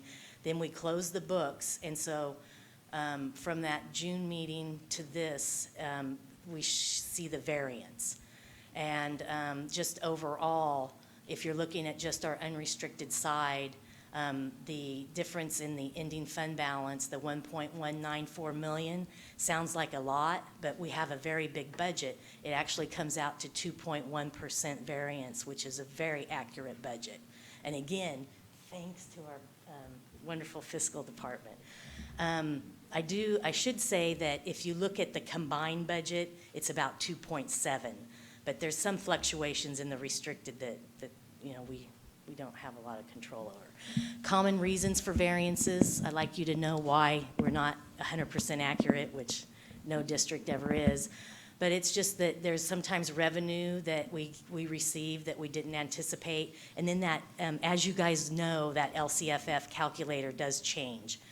There can be expenditures and budget lines that aren't fully spent, and we always end up with those. And say, for instance, purchase orders that are issued and we don't receive goods until after the cutoff, then we're obligated to charge those to the next year rather than put them in this report. So that makes those variances. So here's an overview of the combined. And that's combined restricted and unrestricted. There's just one change. I don't really want to explain it, but I will because I should. It's the STRS on behalf. It's a identical revenue and expense that we are obligated to book. They offset each other, so it's a zero difference in the budget, but it takes into consideration that overall statewide, our percentage of the unfunded STRS pension liability that would be actually ours if the state, if at some point in the future we had to pay our part. So the state just wants to make sure that we're giving them proper credit? Apparently. Okay. Yeah. So anyway, it just kind of complicates things, but again, it's a zero net, which is good. And then here, too, I wanted to be very clear that on our restricted side, there are those assigned, what used to be listed as an assigned balance, like right now we have one for the SBAC testing that we hold, and we know we'll be spending it in the 16-17 year, so we assign that balance because it's for that particular purpose. Well, if you'll recall, when we freed up expense from the Adult Ed Block Grant, we were able to create some ongoing funding that covered some structural deficit in deferred maintenance, textbook adoption, There's one that we have money held for school bus replacement. All of those now are residing on that restricted side, and that's because they're more ongoing in nature, like other restricted balances, and for tracking purposes. They have their own local resource now so that we can keep track of them much better. And I wanted to be sure that we were all clear, and our bargaining units were clear about that. Where, Oh, Penny, can you just go back one? sure. It's in that 3.7? Yes, and then I drill down on that to show that here in another slide or two. Say, here it is. Here's the main piece of the 3.7. These, on the right, these descriptions of restricted programs are what had a balance at the end of the year. You can see the big one there, educator effectiveness, $524,000, because we're going to be spending that this year, and I think we have the following year as well. Yeah.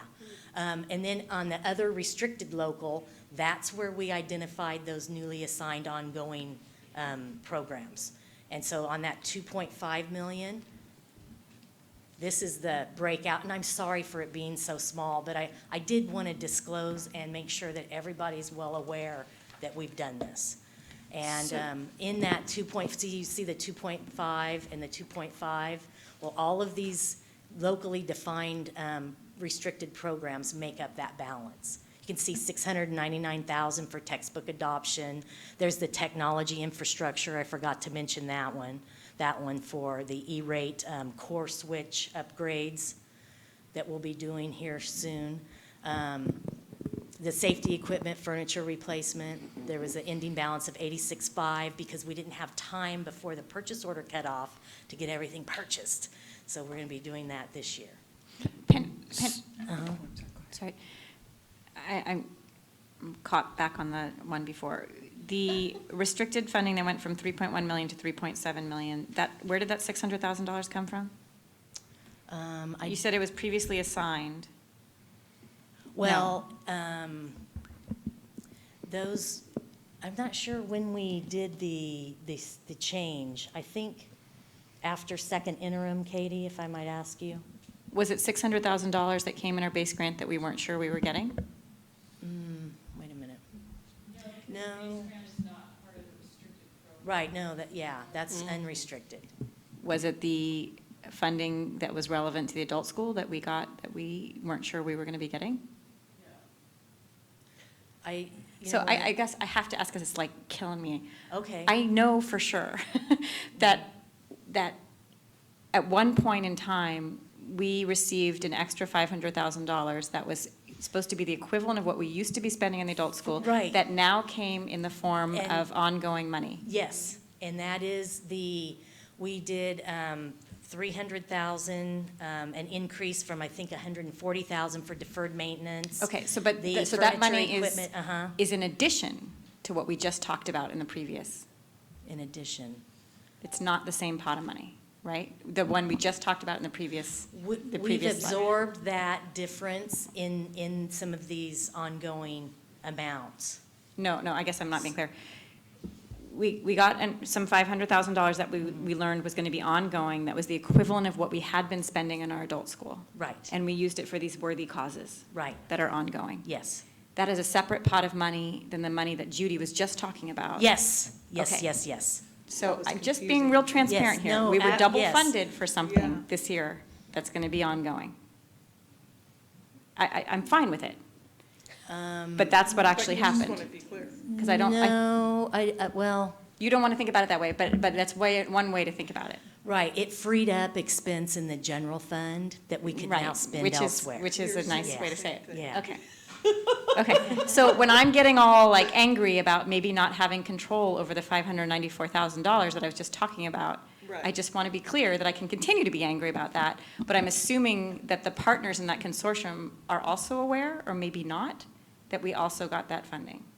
Just so Yeah. we're being super transparent here. Right. No, so you're just going to stay angry that was just for confusing effect. to me, For- too. Well, I'm going to be angry for effect, but if they Yeah. already know what's Okay. going on, then it doesn't really matter. Okay, or because it's on YouTube, it doesn't really Right, matter. it doesn't really matter, and I would add that I'm not angry. I think that's the wrong Well, word. and the work that we've done over this past year, we've found the consortium to be very collaborative.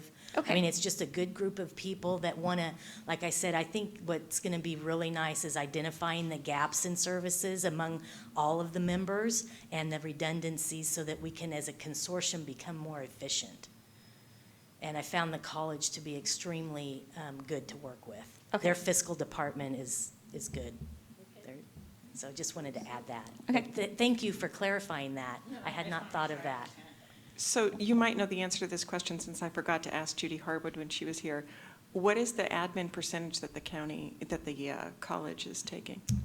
As it is ever evolving, it has just come through in the latest webinar from the AEBG folks at CDE that there will be a 5% admin fee available for the fiscal agents, of which they have suggested we take $10,000 and use that for consortium supplies and travel and conference. And then there will be also indirect cost charges available to each member.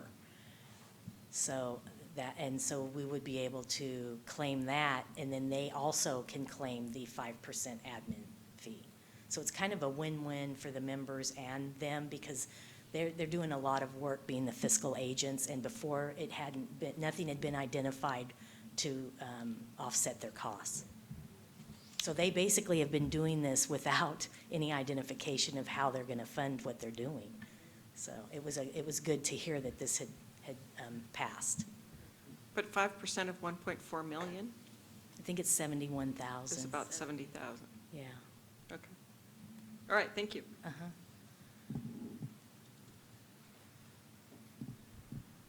So I think we're at the point where we can talk about the new board reserve policy. In review back in May, we adopted a total of 9%. The board very wisely, in my opinion, chose to do this to protect our educational programs. And we decided that in order to make this happen with the least amount of fiscal effect on the current budget, we would do it at the end of each year when we have our unaudited actuals, and we always tend to have unassigned, unallocated additional ending fund balance. We said in our resolution that we would take 50% of what that is and add that to our reserve policy until we get to that 9%. So we, the number is 1.8 million, and half of that is 916,000. And so how we're going to achieve that is we'll move that, and at first interim budget report, it'll reflect that that amount has been moved from the unallocated fund balance to Fund 17, which is where we keep all of our reserve. You'll see it in December in that first budget report. And what will that do to our percentage? How close are we going to get to 9?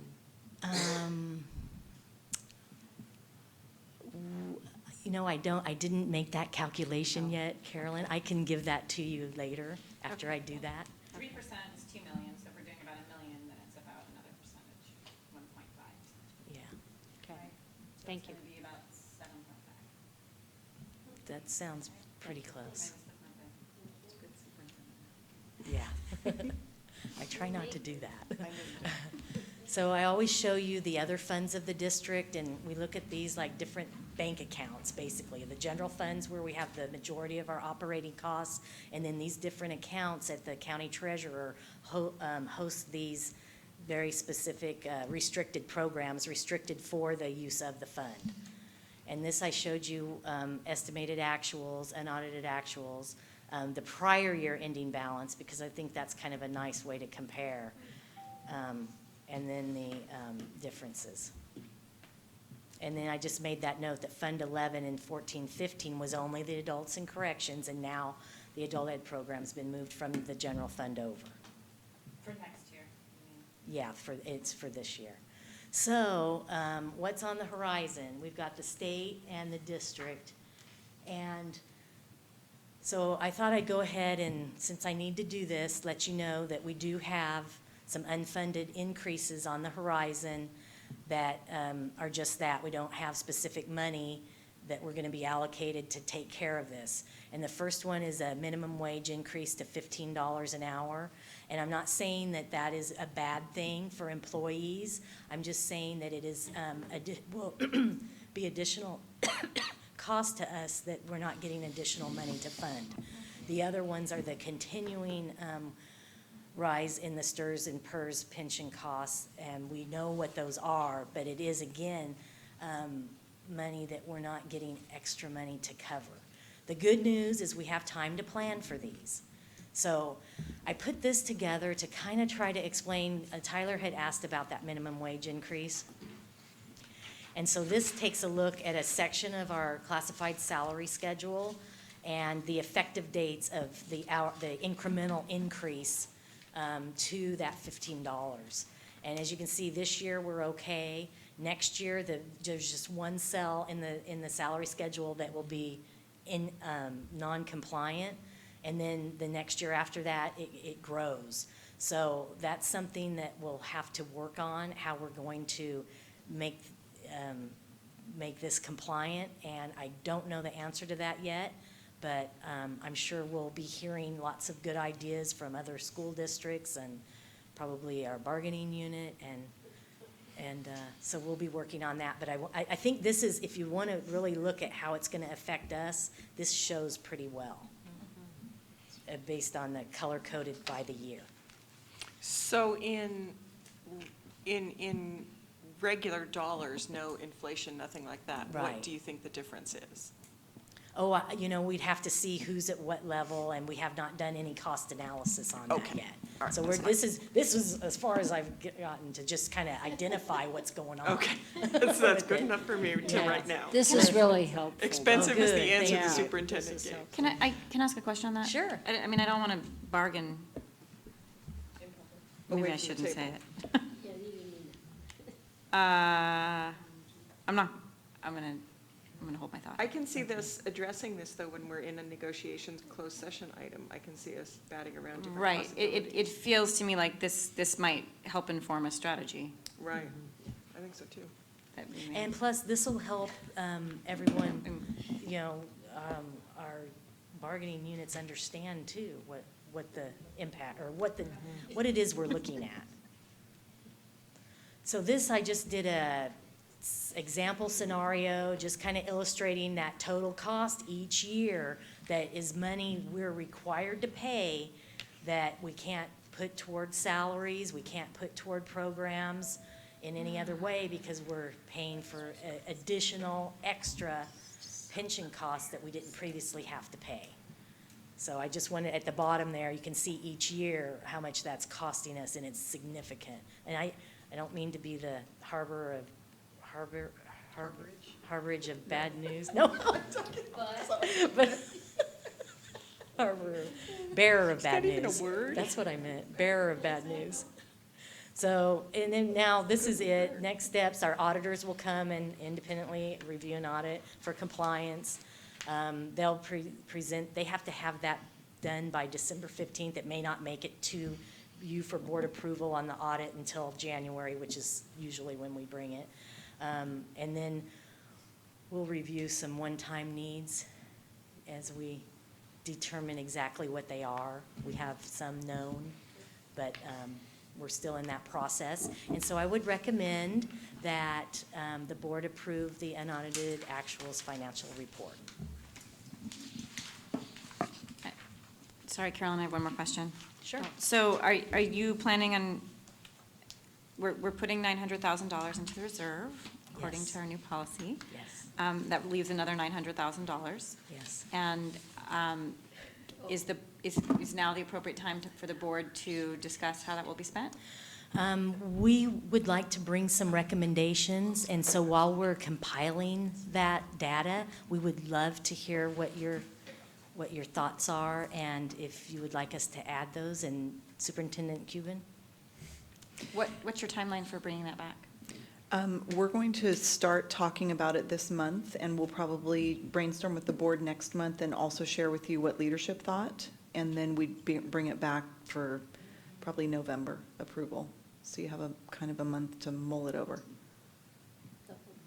But if you have thoughts in the next week or so, let me know. Okay. Thank you. Thank you very much, Penny. We don't need a motion for that. That was just we do. Okay. All right. We do need a motion to approve the unaudited actual report. I so move. Have a second? I'll second. All in favor? Aye. Aye. Aye. Opposed? Okay. Now we go to the first reading of the administrative regulations for transportation for students with disabilities. Any questions? This is a first reading of this policy. It will come back for approval at the next meeting. These were generated through CSBA with changes in the law.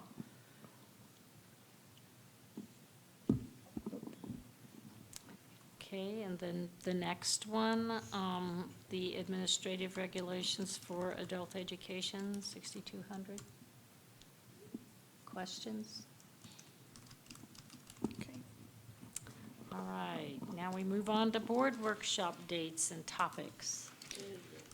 So we talked about this at the last meeting, and the board brainstormed ideas to add to a couple of the staff ideas. And so we've proposed a few dates here for board workshops that kind of fit with what's going on in the district. And then, so the topics that the board brainstormed in addition to the staff: career technical education, programs for foster youth, programs for homeless youth, early education / pre-K, preschool, early literacy, and vacant properties and housing. And of course, we do an annual governance workshop. I would like to propose that we bring Jim Brown back this year. January 25th is the date that works for him best, that fits with our schedule. So January 25th. So we wanted to check that date out and just get confirmation from the board that you'd like Jim Brown to come. That's a Wednesday. I know, it's a little different, but.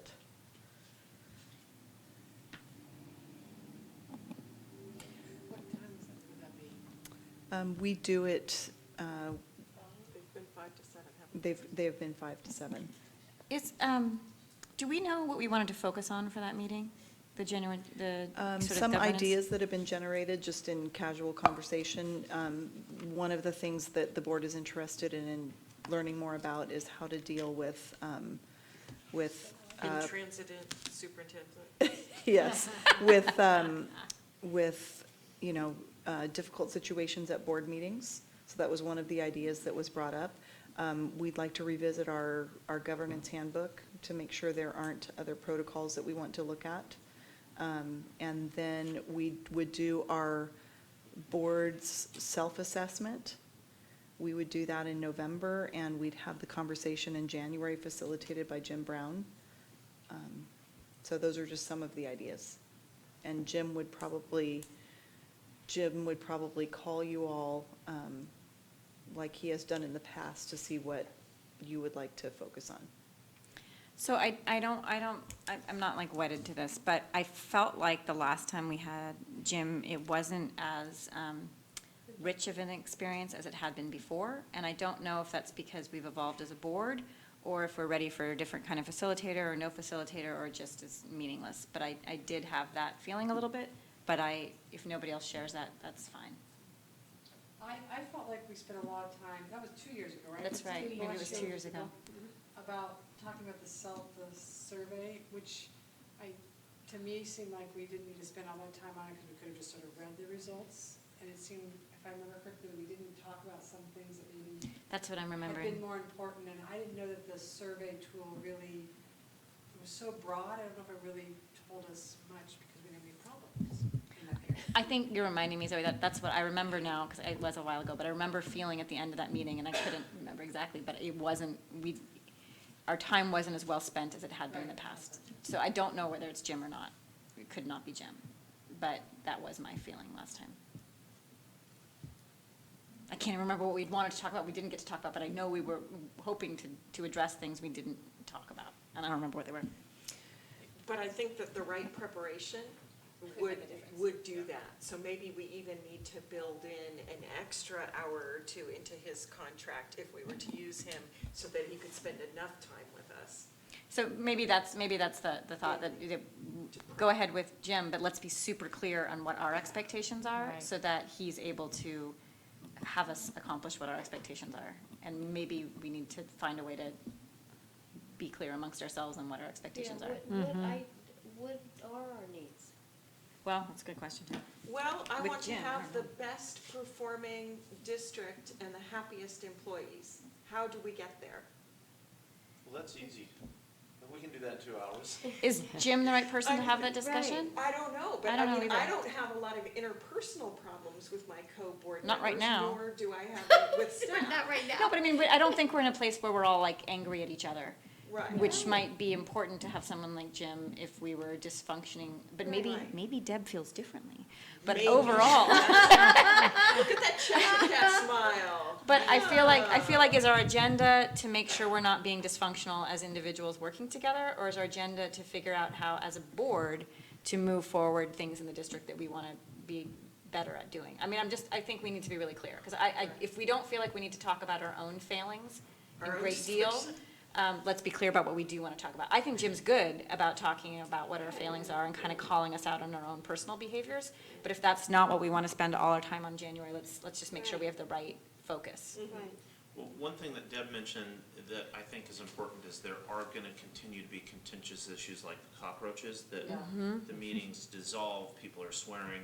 And one thing that I had mentioned to her is, I'm not sure how I would have handled that situation. And so because it feels like we're working together well, it might be an opportunity for us to hone our skills as leaders in other areas besides contention, the stuff where we're not getting along or we're not communicating. Right. Sometimes when you feel safe is the time where you can do deeper work versus when you're so defensive because you've been arguing. Right. So I would support having Jim come for one of them for the January meeting, I guess. We also Okay. have a couple of sections in our governance handbook that are super outdated. I think they were done before I was superintendent. They're the beginning sections of the governance handbook. The sections that talk about unity of purpose, what the superintendent needs from the board, what the board needs from the superintendent. So those pieces are those were done before I was hired. That would be a good one for Jim. Yes. Yeah, I think he could do that. And kind of along that same note, as far as what's in the governance handbook, and I know we visited this recently, but for board members to get stuff on the agenda, I've come to find out that our policy is way different than, it's quite a bit different than what the county does and what this city council does. So that could be another thing that we could visit during that meeting.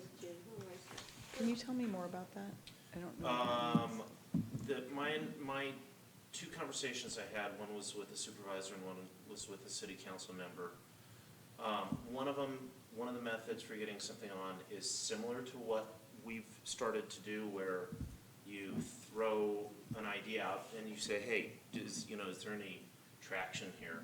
And the other one is any board member can get things put on the agenda at any time. One thing that I thought was interesting is, which I think is a little different than what some of our ideas are. For example, the ninth grade English, it took a lot of staff time to develop the information to back that one, is both these board members said that most of the time, the person that's presenting it comes with all the data already, so it's not part of staff. Sometimes staff helps, sometimes they don't. But basically, if you want something on the agenda, you can get it on the agenda. Was that a staff person who was a member, or was that a supervisor of the Board of Supervisors? That was a board of. Yes, board of that's supervisors. because they are full-time employees who are paid. Right. Thank you. You know, so they have a little bit of time at Well, least, I'm just saying, you know. it's So that would be something we a might wanna good revisit. protocol to look at in January. Yeah. Because we wrote a protocol, and if we were going to try it out, that would be a good thing for Jim to think about with us. I just didn't want you to feel that you had to go out and do all that research on your own.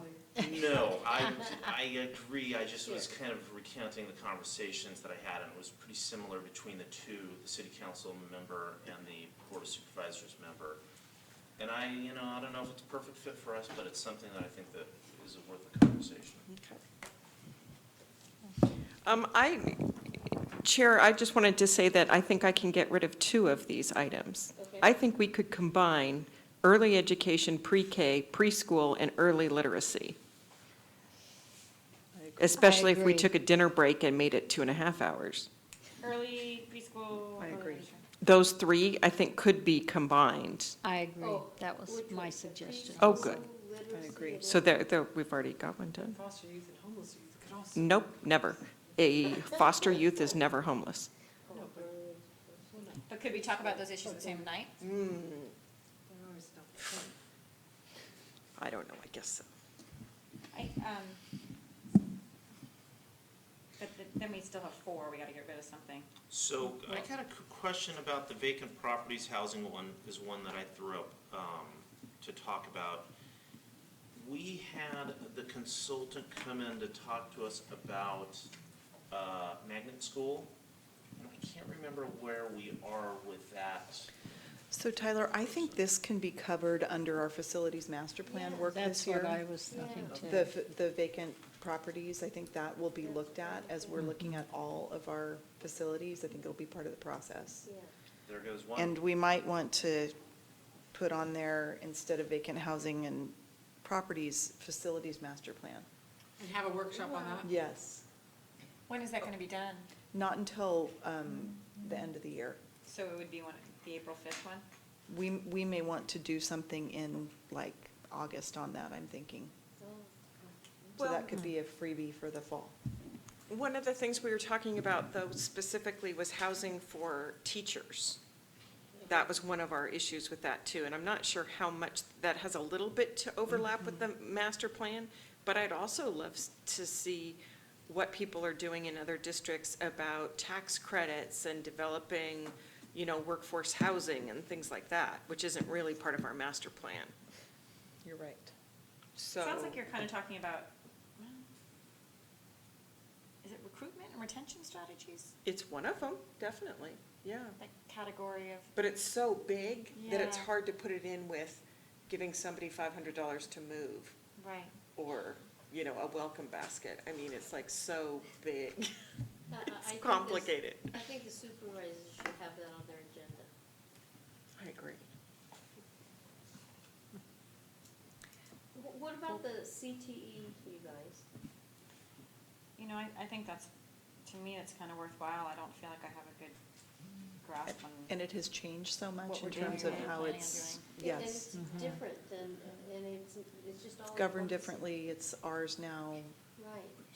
we're expanding a couple of programs, I think it'd be Career, fun to hear youth. about that. I would Early. like that. To me, Well, if that we did feels, career, youth, early ed, and master plan. Oh, no, but the vacant property housing turns into August. Yeah. So then we We'll have just do that CTE, youth, and youth together. and- foster and homeless. Yeah, although and they're then not the early, same. early together. And early And together. then So we Jim can And then put Jim Brown. foster youth and homeless youth together. Yes, I will get Oh, together. pilloried Yes, by my coworkers at Health and Human Services, yes. but that's okay. Why are you? We'll Oh, talk but about them. that's We will okay. talk about them separately. I know, but they're just gonna say, I can't believe we didn't get a whole 2 hours to ourselves.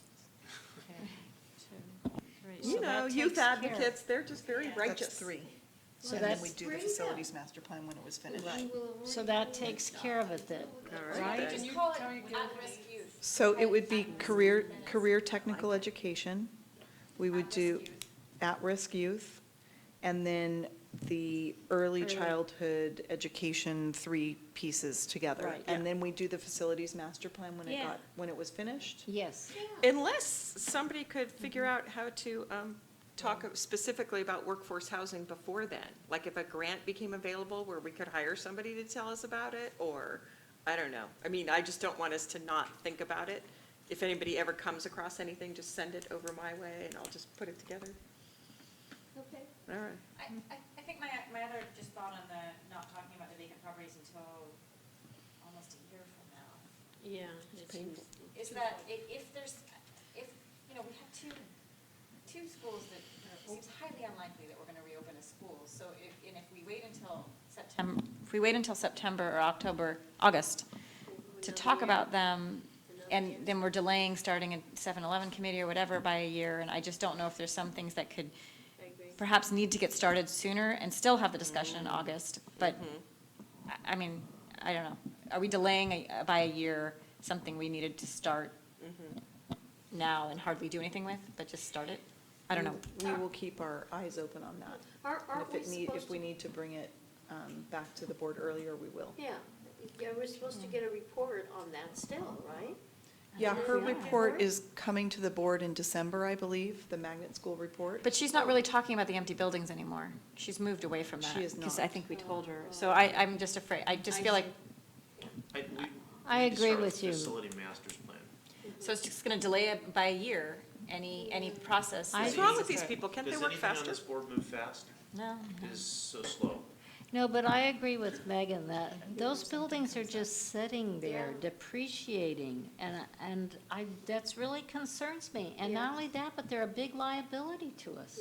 So can I just ask a clarifying question then, Deb? Is it true that before we do anything with a building, we have to form some sort of committee that takes a long time to form and put together? If we're going to consider Anything. leasing or selling a building, we would need it to form a 7-Eleven committee. So Shall we agendize this for the next board meeting? I think so. Still okay. have the August discussion, but if we need to start the 7-Eleven committee, We're we can always talking about abandon it this halfway through if we decide we don't need it. But we at least begin that process. Let's discuss this at the next board meeting. Just whether or not we need the committee or not, maybe, just as And the simple as timing of that. it all. And maybe we can go back to the contractor and clarify what's their more specific timeline now that they've had the contract for a while. Who, what contractor? Oh, dang, I thought there was a contractor who was doing the facilities master plan. Not We yet. are have interviews next week. Oh, okay. 7 interviews? Well, maybe we should knock out anybody who can't get it done by May. So we'll agendize this for the next meeting. Okay. Sounds good. So you got Right. everything you wanted, all right? No, I'm just kidding. Okay, And what did you want, moving right Superintendent? along. I want you to be trustee Mulgard. All right, we're moving on to D10, South Valley High School potential site improvements. Just be, What? Carolyn? Okay, wait a minute, what? I have one question. Okay, Yeah. you're not letting me move this on. We've got the dates of the workshop, right. we'll determine which one is at which date. I don't It's think your we care. call, Ms. We will Ornelas. plug that in, Deb, Oh, tomorrow. okay, so we're accepting these dates then? Oh, right. Yes. Okay. And the January was January 25th. Okay. 25th, January 25th? Yes. Yes. Oh, 25th? Yeah, for January. Oh, yes. All right, are we ready? So Dawn, thank you so much for being here. Penny, Dawn, Gabe, Chris, Holly have all been involved in this process, and they put a plan together for you. We're excited about it. Dawn, the board has had your PowerPoint, which is great, and just a reminder about that, and thank you for being here. Okay, I'll just get right started at it.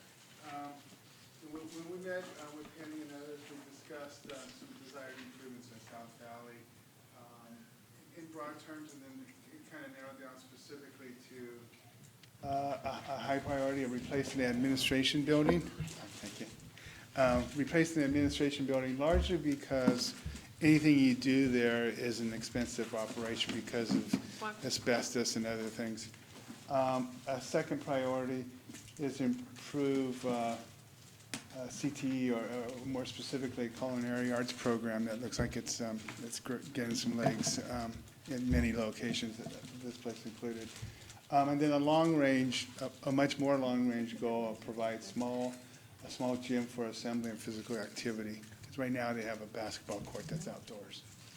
It's the extent of their physical activity. Oh, I forgot, we got a clicker. That's right. Is it the middle button? This one? Yeah. And pointed Oh, at. there we go. All right. I think most of you know about South Valley, but this slide is basically just to familiarize what's there.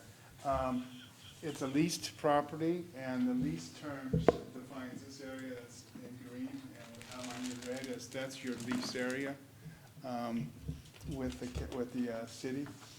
What's there is an admin office, which is an old house that has a lot of issues. There's a classroom, which is actually a modular construction on permanent foundation that was done ages ago. There was a restroom facility that may be modular itself too. And then there's a relocatable classroom. That's the extent of South Valley as it stands now. There's a basketball court in this middle area and a garden area, or just a kind of area where there's some redwood trees are at the corner. So the thought was, okay, how can we improve this? And one early goal, which may not still be a goal, once I've outlined it, is possibly trying to do something for next summer. So I wanted to be clear about how that could be about, and maybe why we wouldn't want to do that. Okay, so one thought here is first priority is demolish an administration building and replace with a purchase modular or a site-built building. Now, I looked at a couple of options for those different scenarios. And then second priority, or first priority, but maybe second in line, is to improve the culinary arts. And the thought there is to do construct a new culinary arts building, and it would fit nicely here. We'd have to rejigger where parking is and stuff like that, but it stays within the lease agreement of the city. So that also expedites things, because you're not going back and renegotiating with the city for another chunk of land. And then everything else remains the same. The existing classroom, the restrooms, and the mud that's there remains. So just going back, just talking about the admin specifically, one approach to try to do it within a year, and the only approach that would work, and I don't really recommend it, is Did you say you don't recommend this? I do not recommend this one, but it is viable. And I just, for Anderson Valley, we just purchased a modular for their special ed, and we were able to slam it in less than a year. And we did some modifications, not to this extent, but to some. So it fit in the time frame. But you're really restricted by the only thing you can purchase that's on their stockpile. They have a stockpile yard of these things. The only ones that are available for sale are the 960 square foot, the typical modular, like the ones we rent over at Cal Palo, et cetera. It's a two wider, it's 2 units that are joined. It's relatively inexpensive, but you are buying an older facility. It's 18 to 20 years old. No modular is as durable as if it was stick-built. And at 960 square feet, it's a little small to really address your needs as an administration building. But I did want to provide a scenario that could fit in a year.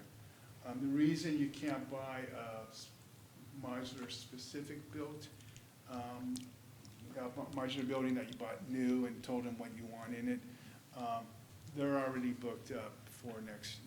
They build in the winter and they deliver in the spring, and in the summer. They're already booked up.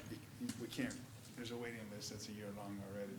So that's why you can't just go by do that piece. Now, if we were willing to do a modular building but expand the time frame, something that would probably be more amenable to what you need as an admin building is lack of a better word, a triple wide. A modular that's made out of 3 units. And it's about 1,440 square feet, which is probably similar to what you have there now for the building. Building there, off the top of my head, might be about 1,200 square feet, I think. So it's a tad bigger. But if you build it new, you tell them where you want the restroom, where you want office walls, and then define what those office walls define, you know. And this is a scenario, speaking with South Valley staff, the principal specifically, and Penny and Gabe, this is a scenario that could work, even to the extent of doing an attendance type of window, which they're kind of used to, what we'd like to do. Again, that could be modular construction, or it could be site-built. It would be more economical to do modular. I have some budgets at the back. Those budgets are based on previous modulars I've done that are on permanent foundations, not the wood foundations like the rental one. I did have some discussions with a modular company. They were gonna get back with me with their number, because I'd rather use their number than mine. They never got back to me yet. Did they ever get back to you, too? Yeah. At any rate, so I just want to disclose where the numbers came from. The numbers came from me, not from the modular company. Okay. On how I developed this budget. So,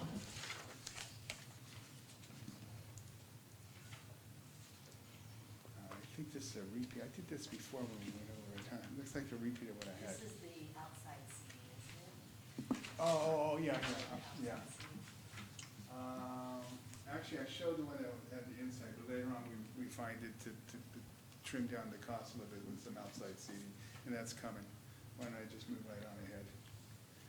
Okay, this is a scenario to do a culinary classroom.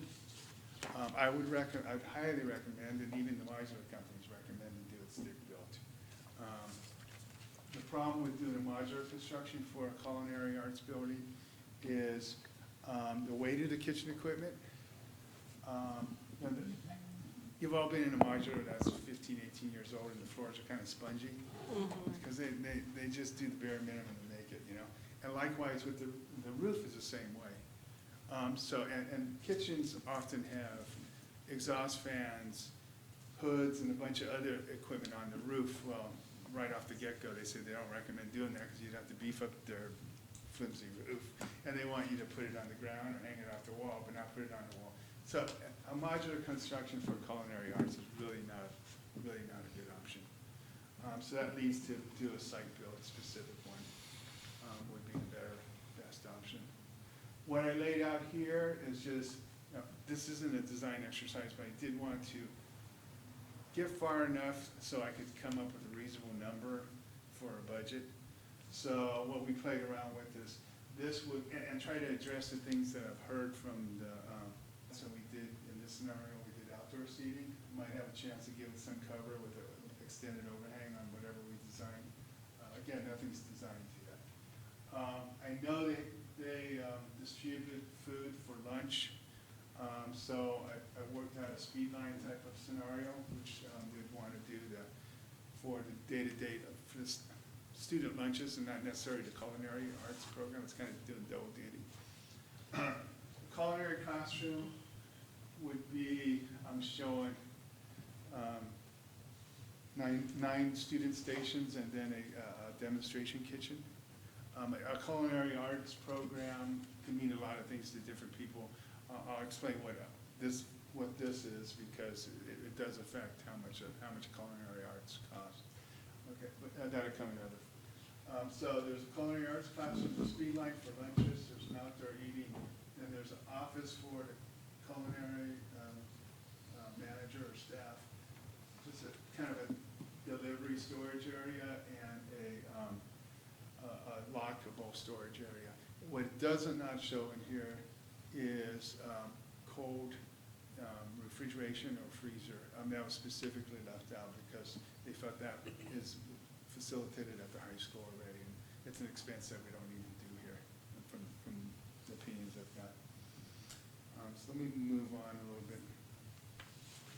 So here's some examples of culinary arts programs, and they range greatly. The model that I based the estimate off of is something more in tune this or this one. What it basically is a kind of a full-blown kitchen. You either put cameras so they can see what they're cooking, or you have, or the old school was a mirror Yeah. where you can see, see what they're doing. Oh, now it's cameras. Yeah, yeah. Well, Ooh. it depends, depends on what you want to spend. I mean, this one's got monitors here. What's wrong with a mirror? Cool. The shelf. And then the student area is basically a stainless steel counter. And what I put in this hypothetical budget was that each student would have a induction stove, basically an electric stove that goes up on top of it. There would be like a kitchenette mixer, and then typical utensils that they would use at each student station. They're really doing the heavy cooking, they would be up front at the demonstration cooking. And that's pretty common for a lot of high schools. Then there's the higher end high schools that have their own ansel system, hood and range at every student station. I'm not proposing that, that's not in the budget. It would be nice to have, but that would be a considerably much more expensive approach to go. Again, this is just budgetary, nothing's designed, nothing's set in stone.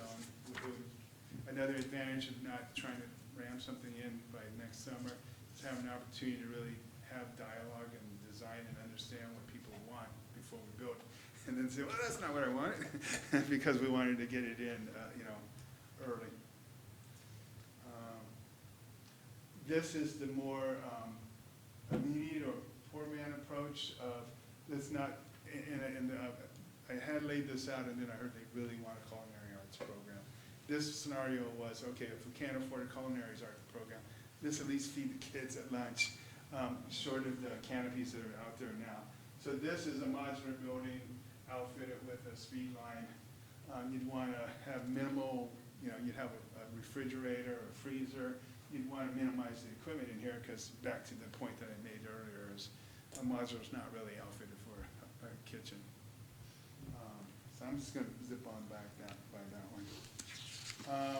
And then there's a long-term site improvement, which is to do a gymnasium that would serve the South Valley High School. That, it really is a much more expensive proposition. It would take a conservative effort, I think, to get the funding together to do that. Similar to what conservative effort we did to get the stadium or to do this building. That's that kind of effort. And so long could be long. It depends on what the will and drive and if that's something you'd want. But we did look at that. So basic, try to keep it small in square footage. There's a little bit of lobby could or could not have. Some restrooms. No locker facilities, but a court that's big enough that's high school regulation.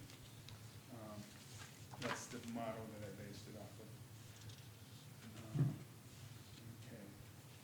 This is kind of going back, maybe this should have been earlier, but I wanted to kind of explain why it's hard to do something starting now and expect to have something next summer.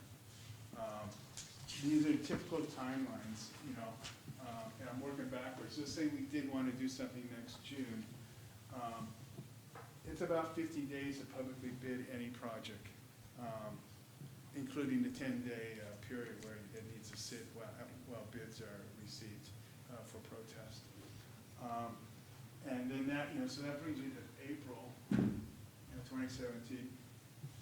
In order to do the bid, you need to have plans approved by DSA. And for a project of the scale that I'm looking at here on their website, their estimation is 2.5 months for approvals. So that pushes anything that's going to happen in summer, in March of 2017, we've got to get it into DSA. Prepare construction documents for project, and it's called $500,000 because it takes longer to do bigger projects. 2 months for the construction documents. Prior to that, you want to have some dialogue, schematic design, and design development are the earlier phases. That's another 2 months, and these are kind of pushing it, So basically what it's saying is if we wanted to do something next summer, we should have started a month ago. So I think it would be more prudent to try to do something the following summer. Again, this is this by the use modular and fit it in to get this summer going, and then the culinary arts the following summer, and the gymnasium sometime in the future. If we were to abandon the thought of trying to do something next summer, it would be more like this.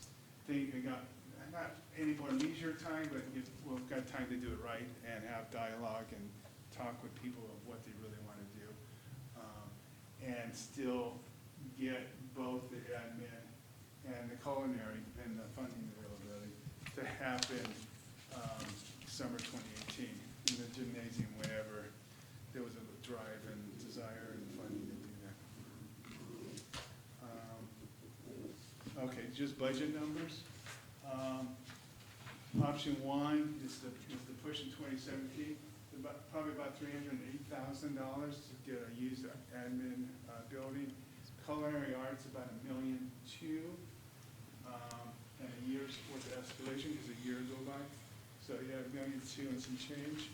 The gymnasium's pushing $4 million, and that's just pushing it out to 2019. It could be even further out and more expensive. So option two is the more reasonable one, time frame wise and dialogue wise, is to buy a modular building that's custom made for you at $535,000 is what I've got budgeted. Culinary arts at 1.2 again, and some inflation for that year. Gymnasium again is at 3.7. I didn't move the timeline on that one. Option three is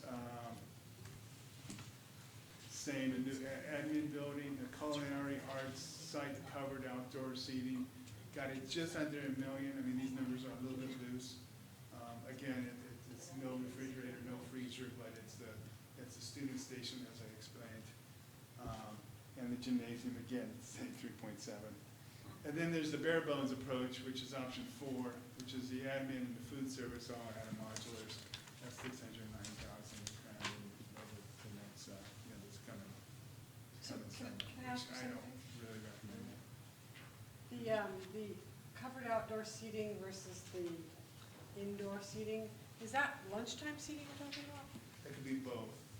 I mean, it could be to train, it's primarily at lunchtime seating, So where are they sitting now? outdoors.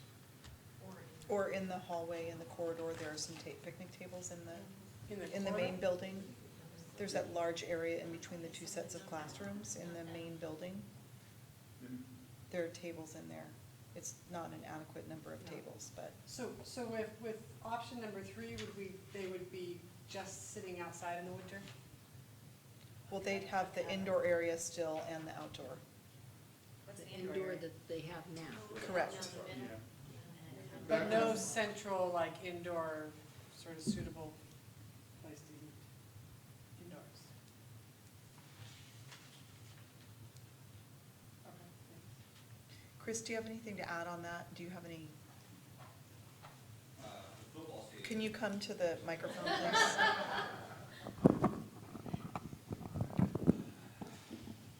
What would you like to know? Was that accurate information that I just gave about where the kids eat? Yeah, where they eat, yeah. A lot of them go off campus, but then they come back as early as they can, most of them to eat. And yeah, if it's raining, then the classrooms are used, which is obviously gonna be a problem with what's been going on in the district with the cockroaches, because we're trying to get kids not to be in there, even though we don't have a problem right now. But right now, so they're all kind of crammed into the middle, and then otherwise they're out and on the tables, which are not covered currently. So if you had the covered, if you had the outdoor, covered outdoor seating, do you anticipate that in the winter, kids would sit out there and eat their lunch and you would cold? I would guess it would depend on the structure completely. But yeah, I think they would, to be honest. But not, I mean, obviously not compared to a bona fide cafeteria. But I don't know. I mean, it's kind of hard to say. An earlier scenario I looked at that I didn't have here, with moving the outdoor seating back indoors, like that first slide that I didn't update, I think the number was about 1.5 versus 1.2 or something like that. If it was a used modular. No, that was a stick built stick built, but I extended the walls to enclose the dining. So it would enclose this area, Right. basically. Right, I'll go back real fast, because I didn't update this slide. Oh, but it's with the used modular for the admin building. Yeah, this is a modular building that's new. This is the scenario where it'll be indoor dining, indoor, seated, culinary arts. Yeah. And I didn't lay that was to try to abbreviate. I didn't, that was a scenario that I did early on that I don't have the numbers broken down in here, but. Another question for Well, I thought you do. I thought, isn't that option 2 versus option 3? One is $9.98 for the covered outdoor, and the other one is 1.2 for the indoor. Yeah. Yeah, you're right, I did keep it there a little bit, yeah, sorry. Can I, Trustee Barrett? Yes. Question. So this probably isn't a question for you, Dawn, but maybe for Chris and Deb. Maybe I missed something, but I'm wondering why we are choosing to invest so heavily in a culinary arts program. And it feels a little random to me. I mean, I guess I'm just wondering, and I want to just think about this in the context of vocational education and career tech ed and all we're talking about, and it feels like we would be investing in a really significant culinary arts program at that site when there's a culinary arts program at Mendocino College. Students are going to South Valley not because they're drawn to culinary arts, but for other reasons. And we've talked about wanting to have them have access to different vocational education programs, but I hadn't been under the impression that it was going to be one specific, highly expensive I'm not understanding that. I guess from that level of thinking, we wanted to have something that was a CTE approach, like something that they would walk away with, that we could offer at our site that's maybe not offered at the high school. So, and maybe even be used as a magnet. And so we don't know where it would go, but theoretically, with what we're already doing, it would just be another avenue to build on that, that way of getting kids ready for the real world, because there are, there's just one option that we have there. But having said that, I have made it clear to both Penny and Dawn when we were looking at it that I don't think it's a wise idea to make a building based around one teacher, because you don't know what's going to happen with that person. But a culinary arts class could easily, if done correctly, be turned into a science classroom. And so it needs to be designed that way so that it could be easily just manipulated and turned into something like that. So that feels to me like maybe that language is a little more compelling to me to say that it's a science lab, because, and I'm not opposed to a culinary arts program, but if we were going to invest in building a culinary arts program at South Valley, I would like to see that in partnership with local restaurants who are looking for that, or make it something that's not about South Valley, but about what the community needs. And it makes me a little nervous to funnel. That's a special, I mean, what are we training people to be? Be chefs? I mean, that's not I don't know. I feel like you got a lot more potential of options if construction, auto shop. I'm just concerned about pigeonholing an entire school to a specialized vocation. Makes me a little nervous.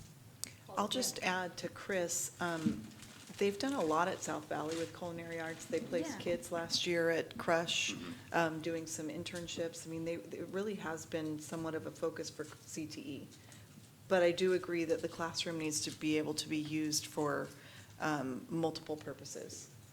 But it's one of their strength programs in terms of CTE. But didn't it evolve that way because you happen to have a teacher who's really into it and a classroom that, don't you have an old kind of home ec classroom there? Yeah, So and I think that's I mean, part of it, but I also think, to be honest, I've been in the industry for 15 years in very high level Michelin-rated places, so between the two of us, I think that's why there's a lot of momentum heading that way. Because you love culinary arts?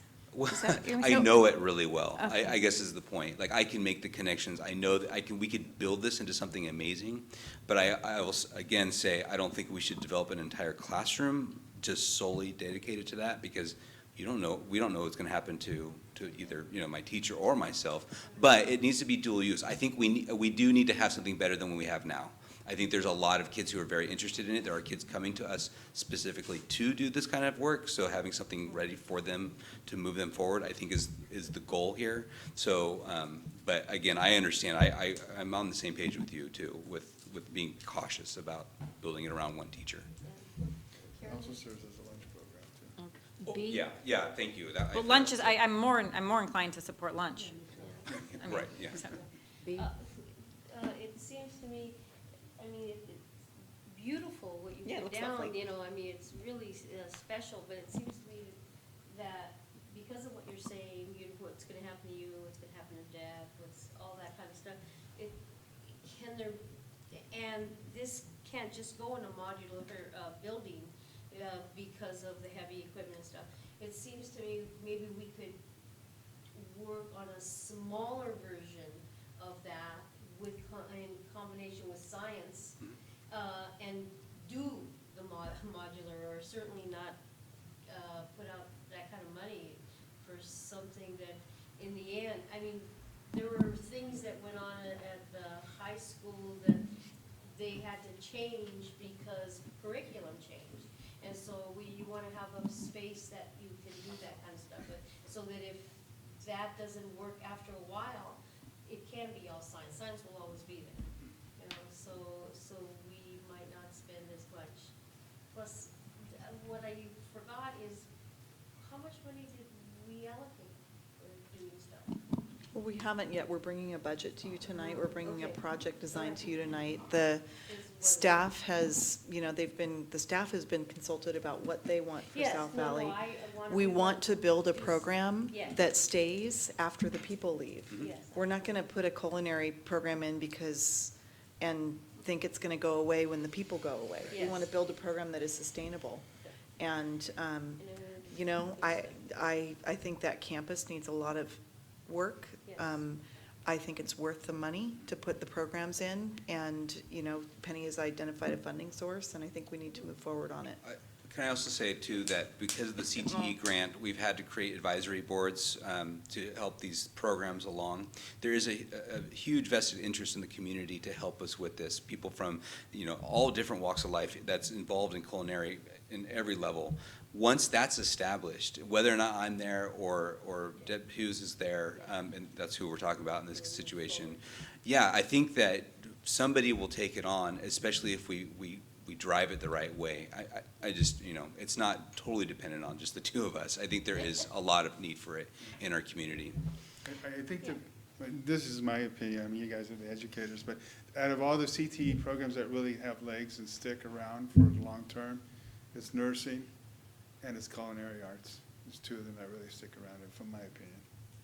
You've already got nursing, and you've had it for ages, so. Well, I was looking at this too as life skills. I mean, knowing how to cook a meal is pretty important. And being able to tie that in with maybe healthy diet and, the lifestyles. I thought that was really a cool thing to do. But I'm also concerned about the students there having an indoor place to eat. I just think that that's something we need to do. And while I'm talking, I'd also like to say, I'm not interested in the least in putting in a 960 or whatever it is, square foot, 20-year-old modular at South Valley. It's time they had something decent there and get rid of that garbage building they have. I'm glad you said that. I wanted to lay out all the options. I have an opinion that's similar to yours on that. It would be a shame to replace one garbage building with another one. Speaking of garbage buildings, every time I see a modular unit, I feel like vomiting a little bit. I really don't like them, even though apparently they're fairly well built. And I'm wondering even though it may take longer, what's the alternative for the office structure instead of blighting the land again with modular unit? Cost-wise, what's the difference between modular and a stick building? Well, that's a tough one. That's why I wanted to get the number from the modular people. I could give you a stick building a lot easier. You can give us the Well, modular, we have is it? we have the modular, we have your Yeah. guess of a modular, Yeah. but for the administration building, what would for something similar, for a stick building, what would the cost be? Roughly, Dawn, just ballpark. Off the top of my head, $380 square foot. It's not I mean, it's a school, it's DSA, but it's not a. So what's school, that, school. 380 times what? 320, but, so, yeah, interesting. How many Yeah. square feet are we talking about? 1440 was the one that everybody Yeah. was gravitating towards. So, I'm not good at math in my head. I'm sorry. 547. Yeah. So, Versus, yeah. Versus 535. It's about the same Yeah. cost. Yeah. Now, the model that I used for the modular one is kind of the ilk of the R wing at the high school, because we had hard costs from that, but it was some time ago. I did the CTE building up in Willits, that's the computer lab, a long time ago. And I think that was about 380,000 way back then, just about. Dawn, can you build a stick building in a summer? Not this coming summer, but the No, summer no, after, yeah. in Oh. a summer. One could do it in Oh. 3 months. It would be a little tough, but being an admin building where it's not that complicated. Plus, you gotta tear down the building, you know, so it would be tough to do in 3 months because you gotta tear, So- presuming it's going in the Should they same be place. displaced for a why while? why be stuck with a 3-month time frame? Just put up some ribbons and say, kids, stay out. Yeah, well, it's the admin, putting the admin somewhere. They I'm got just- pickup trucks in the park along the street there. We'll figure out that detail. Yeah, No, that place is a dump. That admin building's gotta go. I mean, we cannot, No, we, but if you had the culinary art building, or culinary building, whatever, science building first, then we could be relocated. we're looking like 3 or 4 years. Or to that classroom. So that that's classroom vacated. until the other one is done. So, it's an idea. And then the other question that I have, my gut from the last conversation last month or whenever it was, my recollection was the administration building's gotta go because it's really dying. The asphalt at the basketball court, I think, is a must just for liability reasons alone. Plus, it'd be nice to be able to play basketball without having your ball shoot sideways. What is the condition of the classroom building? Not the small modular, the computer room, but the main one. I mean, are we looking at that as well? you know, I haven't been in there for a while, so I'll defer to Dave on that. I don't have the numbers on hand of when it was put in. I believe that the smaller one was one from that was put in there in the 90s. That older one, the larger one is older than that. Its condition is adequate right now. If we're stick building buildings there, it will have to be replaced well within the lifespan of those buildings, within the lease time easily. But right now, it's one of the better buildings there, so. The classroom's is a old school type of modular. It's actually got steel framing rather than wood. It's on a concrete foundation, so while it is a modular, it's really meant more of a permanent type of modular, so. Yeah, there may be rust, there may be roof issues over age, but the bones of it is pretty good as far as modulars go, because it's not the typical one you rent. We repainted it this summer. We repainted it this summer. It was well worth doing it. We plan on re-roofing it. The next step would be putting in new flooring, new carpet, but we can keep it going. But again, if we're if we're putting in buildings to last through time, then they would have to get rebuilt at that time. And it really comes down to how long do we foresee South Valley being a campus. And that's. I kind of thought about that when I was thinking about this.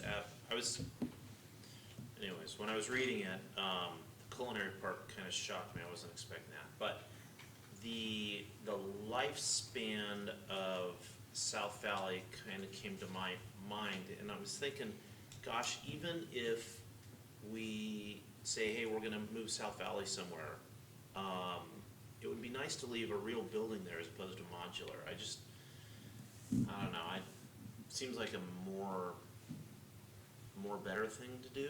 It seems like a better thing to do. Zoe? I agree with Carolyn about the indoor seating. I think if we're building something or getting a modular, I think it would be really nice if there was some indoor seating for the students rather than feeling like they're gonna be left out in the cold. Yeah. It just doesn't Or really even seem right to me. By the classrooms. Yeah, or jammed in the hallway. It would be Yeah. nice if there was like an area where they could sort of be together. That's my opinion. My calculation says that would be about $274,000 more than what the recommendation is. Roughly twice as much as the numbers I think we talked about, Don. I think we said roughly 165 square foot for a modular versus 380 for a stick built. Yeah. in my- Most of the developer fees, DSA, all those are the same, so Yeah. those aren't not included in the cost that he's talking about. You just stick built, you have to do this square footage comparison, and then add those fees on top of that. Hmm. So. B. And then the 165, whatever that we're hearing from those modular people, a little soft, I think, you know. So, you guys, if we build something, who owns it? Yeah. I mean, it's the city property, right? Mhm. So is it our buildings and we have to move them? If they're, I mean, what happens? Or can we tap the city to help us? I believe the lease is through 2040 and can be renewed for another 40 years at the mutual agreement But of it's the still, parties. whose buildings? I mean, there are buildings on their There are property? buildings, but On their on their property? property. So how does Yeah. that work? Yeah. Yeah. Ty- I mean, Typically, a lease that- works is, once you vacate the lease, you leave the building. It's common. But you'll be leaving an 80-year-old building. Oh, you'd leave an old building that they have to deal with. Yeah. Well, it's better than what they have now. No, I It's- agree. It's Or common a though 40-year-old for- building, depending on what your lease is. to build new buildings or whatever. There's a lot of places where you can't even buy property. You lease it for 99 years or whatever, and you But- build your own place on But it. psychologically, we would be saying, we're staying there for a long time. We would be saying, and if we build something there, we would be saying, Yeah, we're gonna basically, leave if it. you build something there, you're saying to yourself, it's a long-term commitment, because you're not gonna do it for 10 years and give them a nice building that's 10 years old, rather than a 40-year-old building 40 years from now. Can I ask a question? Would it be crazy to get rid of the old admin building? Just hear me out, Tyler, before you say no right away. Rent a modular so they have somewhere to be while we build the culinary arts building. When we're done with that, build the stick-built. That's a So common. get them out of the dump right away, but knowing it's temporary, while we do the student space first, then go back and build the admin building. That would be a logical construction sequence and a common one. Because if we rented, could we get them out this summer into their nice rented modular? Yeah, Are you saying yes? yeah. Well, yeah, if we rent it and put it somewhere else other than where we're demoing the building, knowing that that's not the permanent location for it. I thought demo put the rent on it, Oh, but I don't know, I just was tossing. You can't do it that way. You can't demo it and then put the temporary on top of the demoed spot, because that's where you're gonna build a new building. No, I was gonna say, No, she's I'm building saying, the I'm culinary saying, arts. demo admin, put a rental on there so that next summer they're in better space. Then build the culinary arts building. They're all taken care of because they're in their rental space. When you're done with the culinary arts building, move them into the current culinary arts classroom while you build the stick build. Is that what? Because the current culinary arts classroom is not needed anymore. A lot of moving around, but then you can't use that classroom for a couple of years. Which Right. classroom? It seems like you just build the admin building. Which, Well, you could, but you'd get them into better space a year sooner if you did it that way. If you did it, make it. Well, and you'd get them into adequate space right away. Not perfect space, but adequate. right. And you'd focus on the kids' space first. To But do- I'm Which psychologically is important. It would be about $150,000 to do that move, typically. It's a 12-month, that's a 12-month rental cost, a monthly cost, prepping the site for the wood foundations. When we So did I guess- Calpella, right. when we did Calpella, rented, and well, that one was purchased at Anderson Valley, it's about $150,000.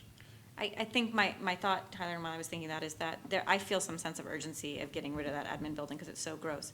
So if you could have that space taken care of while you take the time to build the nicer classroom, then there's not as much of a urgency to improve the admin building, and you could do it the right way by doing a stick-built one that we have enough money for and doing an actual one.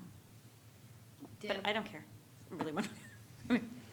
Chris and I talked about this morning, about the timeline around things, and because I wanted to get Chris's perspective, and although they'd love to get out of the building earlier, they understand the timeline, and they're willing to wait for it. Is that accurate, Chris, what we talked about? So I just wanted to share that with the board, and I'm thinking that maybe what I'm hearing Tyler say is that we'd rather have stick building in the admin building, so I think we need to bring that cost back to the board, so you can see what the options are, and if we are not talking about doing anything until 2018, I think we can probably take another month. Mhm. And Unless you already know what you wanna I do could right now. revisit numbers for stick-built, more firmer on, for the admin, to come, have that ready for you. My question was just the length of the lease, and if it's 2040, I don't think that's long enough. I'd want to renegotiate for 2050 at least, because these buildings are going to last 30 years. Mhm. Is it like practically free, Penny? It's $1. It's $1 a year. We can, in the meantime, in the next month, we can talk to the city about that as well. Right, because who knows what plans they might have. Could we get them to pay for half our culinary arts building if they get to use it in the evening? Or somebody else if they get to use it in the evening? Well, I know restaurants have a huge crisis with like workers. I don't know. It's gonna be vacant. The culinary arts building will not be used in the evenings or all summer long. Doesn't someone want a culinary arts building? If they wanna help pay for it? I don't know. They do, they have one at the college, but it might be, yeah, I don't know. I mean, this isn't going to be a commercial-grade kitchen, is it? Where you can rent it out to people who make jams and jellies and things like that? It probably is, if it's gonna Because be all that's, nice and new. I don't know, it's pretty pricey to do those. I don't know if it's the same priciness, if the same materials are included, or. Yeah, no, when I budgeted for at least that piece of it, Mhm. it's an Ansel hood. I mean, as soon as you have a gas range, you gotta have an Ansel hood. I priced out refrigerator, cooler, commercial grade. So at least that piece of it, I really. Yeah, I went all the out. Grange in Willits just recently upgraded to a commercial kitchen because they saw it as an economic development kind of thing. It would be interesting to know how they're doing on that, if it's been used.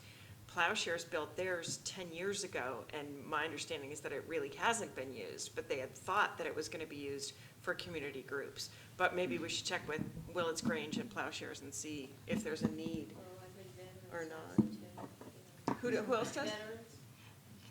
Oh, I don't think Veterans is commercial, is it? Deb? Sorry.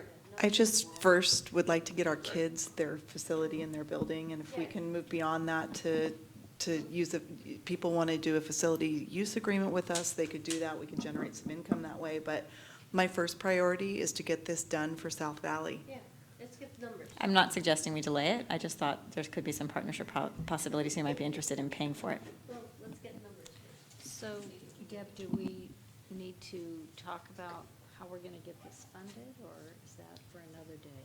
Well, if the board is not interested in doing a modular on the admin building, then we need to bring new numbers back to you at the next board meeting. And then trustee Mulgard wanted us to talk to the city about the lease. Yeah. Okay. And Don, am I crazy for feeling the way I do about modulars? I mean, should No. you say, Tyler, quit being a knucklehead, consider a modular for the admin? No, building? unfortunately, I'm in your camp. Okay. I'm not a big modular fan, although they are, there's some that are nicer than others, and, they do provide a service, there's some expediency to it. They do have their place, It but is a lot I'm not a modular fan myself. Let's get the numbers and then decide. Yeah. You know, And this isn't a complicated building, you said, to build. I mean, it's No. administrative stuff. So it's- No, administrative, yeah. And because students go in, it's still gotta be DSA, but,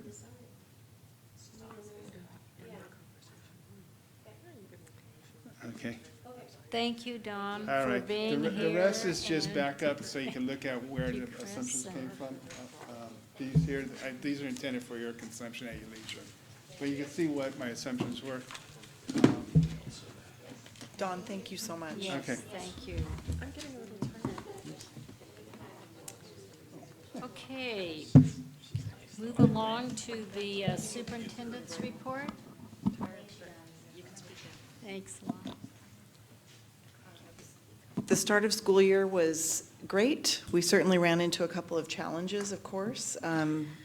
Our pesky friends and, or enemies, I should say. And some transportation issues with not having enough bus drivers. We are making progress on that, though. But there are tons of smiling faces on our campuses, and in general, teachers who I've heard from are excited about our new math curriculum. And Katie and her team have done an amazing job with professional development, with giving teachers time to work through the curriculum, learn it, and implement it. So there's a lot going on, and we deployed, I don't know how many Chromebooks at the high school, but I think we're 1,555 Chromebooks to Ukiah High School students. Eagle Peak is doing their deployment tomorrow, and Pomalita has done theirs. So we're excited about that, and so there's a lot going on, but good stuff. Can I have a question? How are we doing the Chromebook technical support? Because I know when it was at Pomalita at the pilot, they needed like 2.5 people to kind of keep it going. Or maybe it wasn't 2.5, but I'm wondering, did we increase IS support staff there? Yes, so at the high school, we have 2.5 techs now, and Eagle Peak has a full-time tech at that site, in addition to TOSA and secondary support with technology. Okay. And you think that's enough? Yeah, we've had a really, really successful model at Pomalita with a single tech. That was 800, so we figured.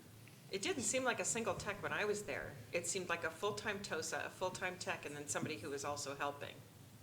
No, we had, That was just Nia Tech, and then right, the TOSA was there, and she helps out a lot. So, but as far as the technical stuff, that was just Right, one. but, yeah, okay, so, the student It's load too not- is distributed better, so we have about 450 at Eagle Peak as opposed to 800 at Pomalita, and then 2.5 techs at the high school, which is about 1,580, 1,600 students, so.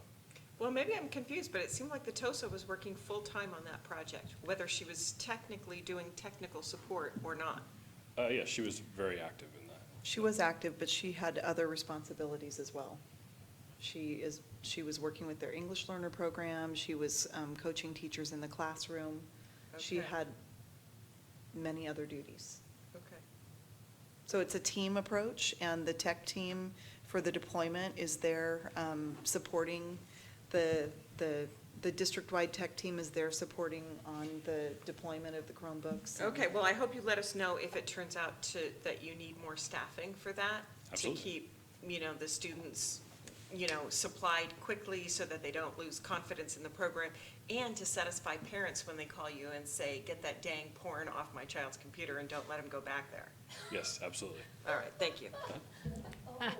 Do you love my sexism, how I said it was guy, All right, board members. I have one thing. Okay, B. I just want to thank Deb for sending out the room numbers and names of the teachers for the open house. It was great. Yeah, I like the map. Both of them were different from Eagle Peak and Oak Manor. They were both great. I mean, so it was really nice. Thank you very much. I really appreciate it. Tyler. Very briefly, but I would like to thank Captain Jennings for his really wonderful note that he didn't have to do for, that he wrote about the high school kitchen. I thought that was great. And I would, I think I'm jumping the gun on this. Is it too early for me to talk about putting something on the next board agenda? We usually do that at the end of the meeting, and I meant to bring that up with the board as well, Tyler, I will but we hold can off do then. it at the end. Okay. Zoe. I would just like to say how lovely this is.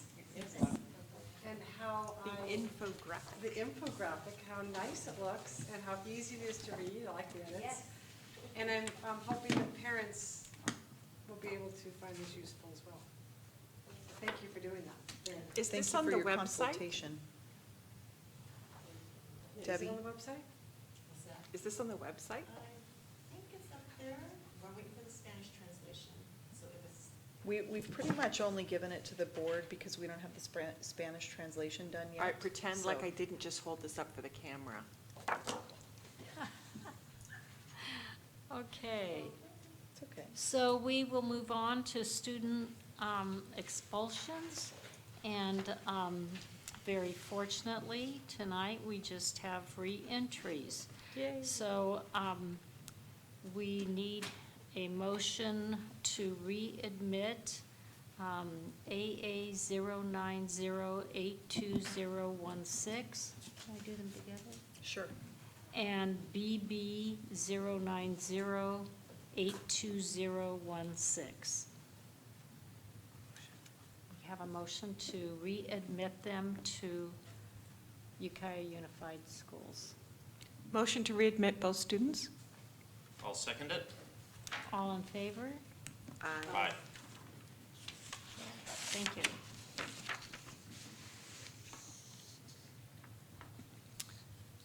All right, consent agenda. One more, so did you do both? Should have both. Oh, thank you. The consent agenda, do we have a motion to approve the consent agenda? I move approval of the consent agenda. I will second that. All in favor? Aye. Aye.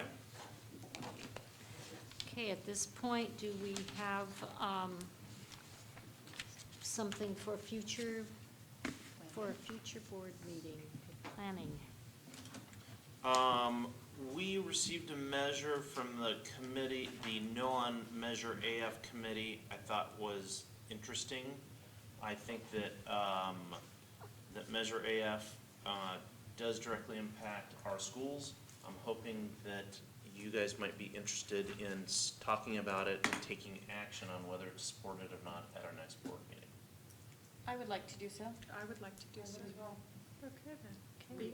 You okay with that? Put that on the agenda? Thank you. Right. Do we have a motion to adjourn? Or do we have for the, oh, agenda planning, okay. So, agenda planning Wednesday, October the 5th at noon.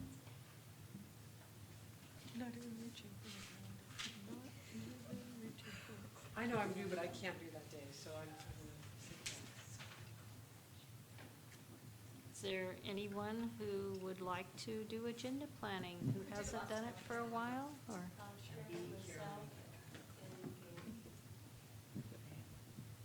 I can probably do it. Is it my turn? Who did it last time? Gail and B and myself. So Megan, you want to do it? Sure. Anne, would you like to do the next one? I'll be out of town that day on the Okay, 5th. and Zoe's going to be out of Tyler, are you? It's That's harvest, middle and of so I hate to harvest. commit to something I can't make. Okay, Just have two. okay. B will do it again. Are you, Um, Carol? I'll do it again and we can, if you want to Okay. do it Oh, and again. Gail will be here. Yeah. Okay, so Megan, B, and Gail.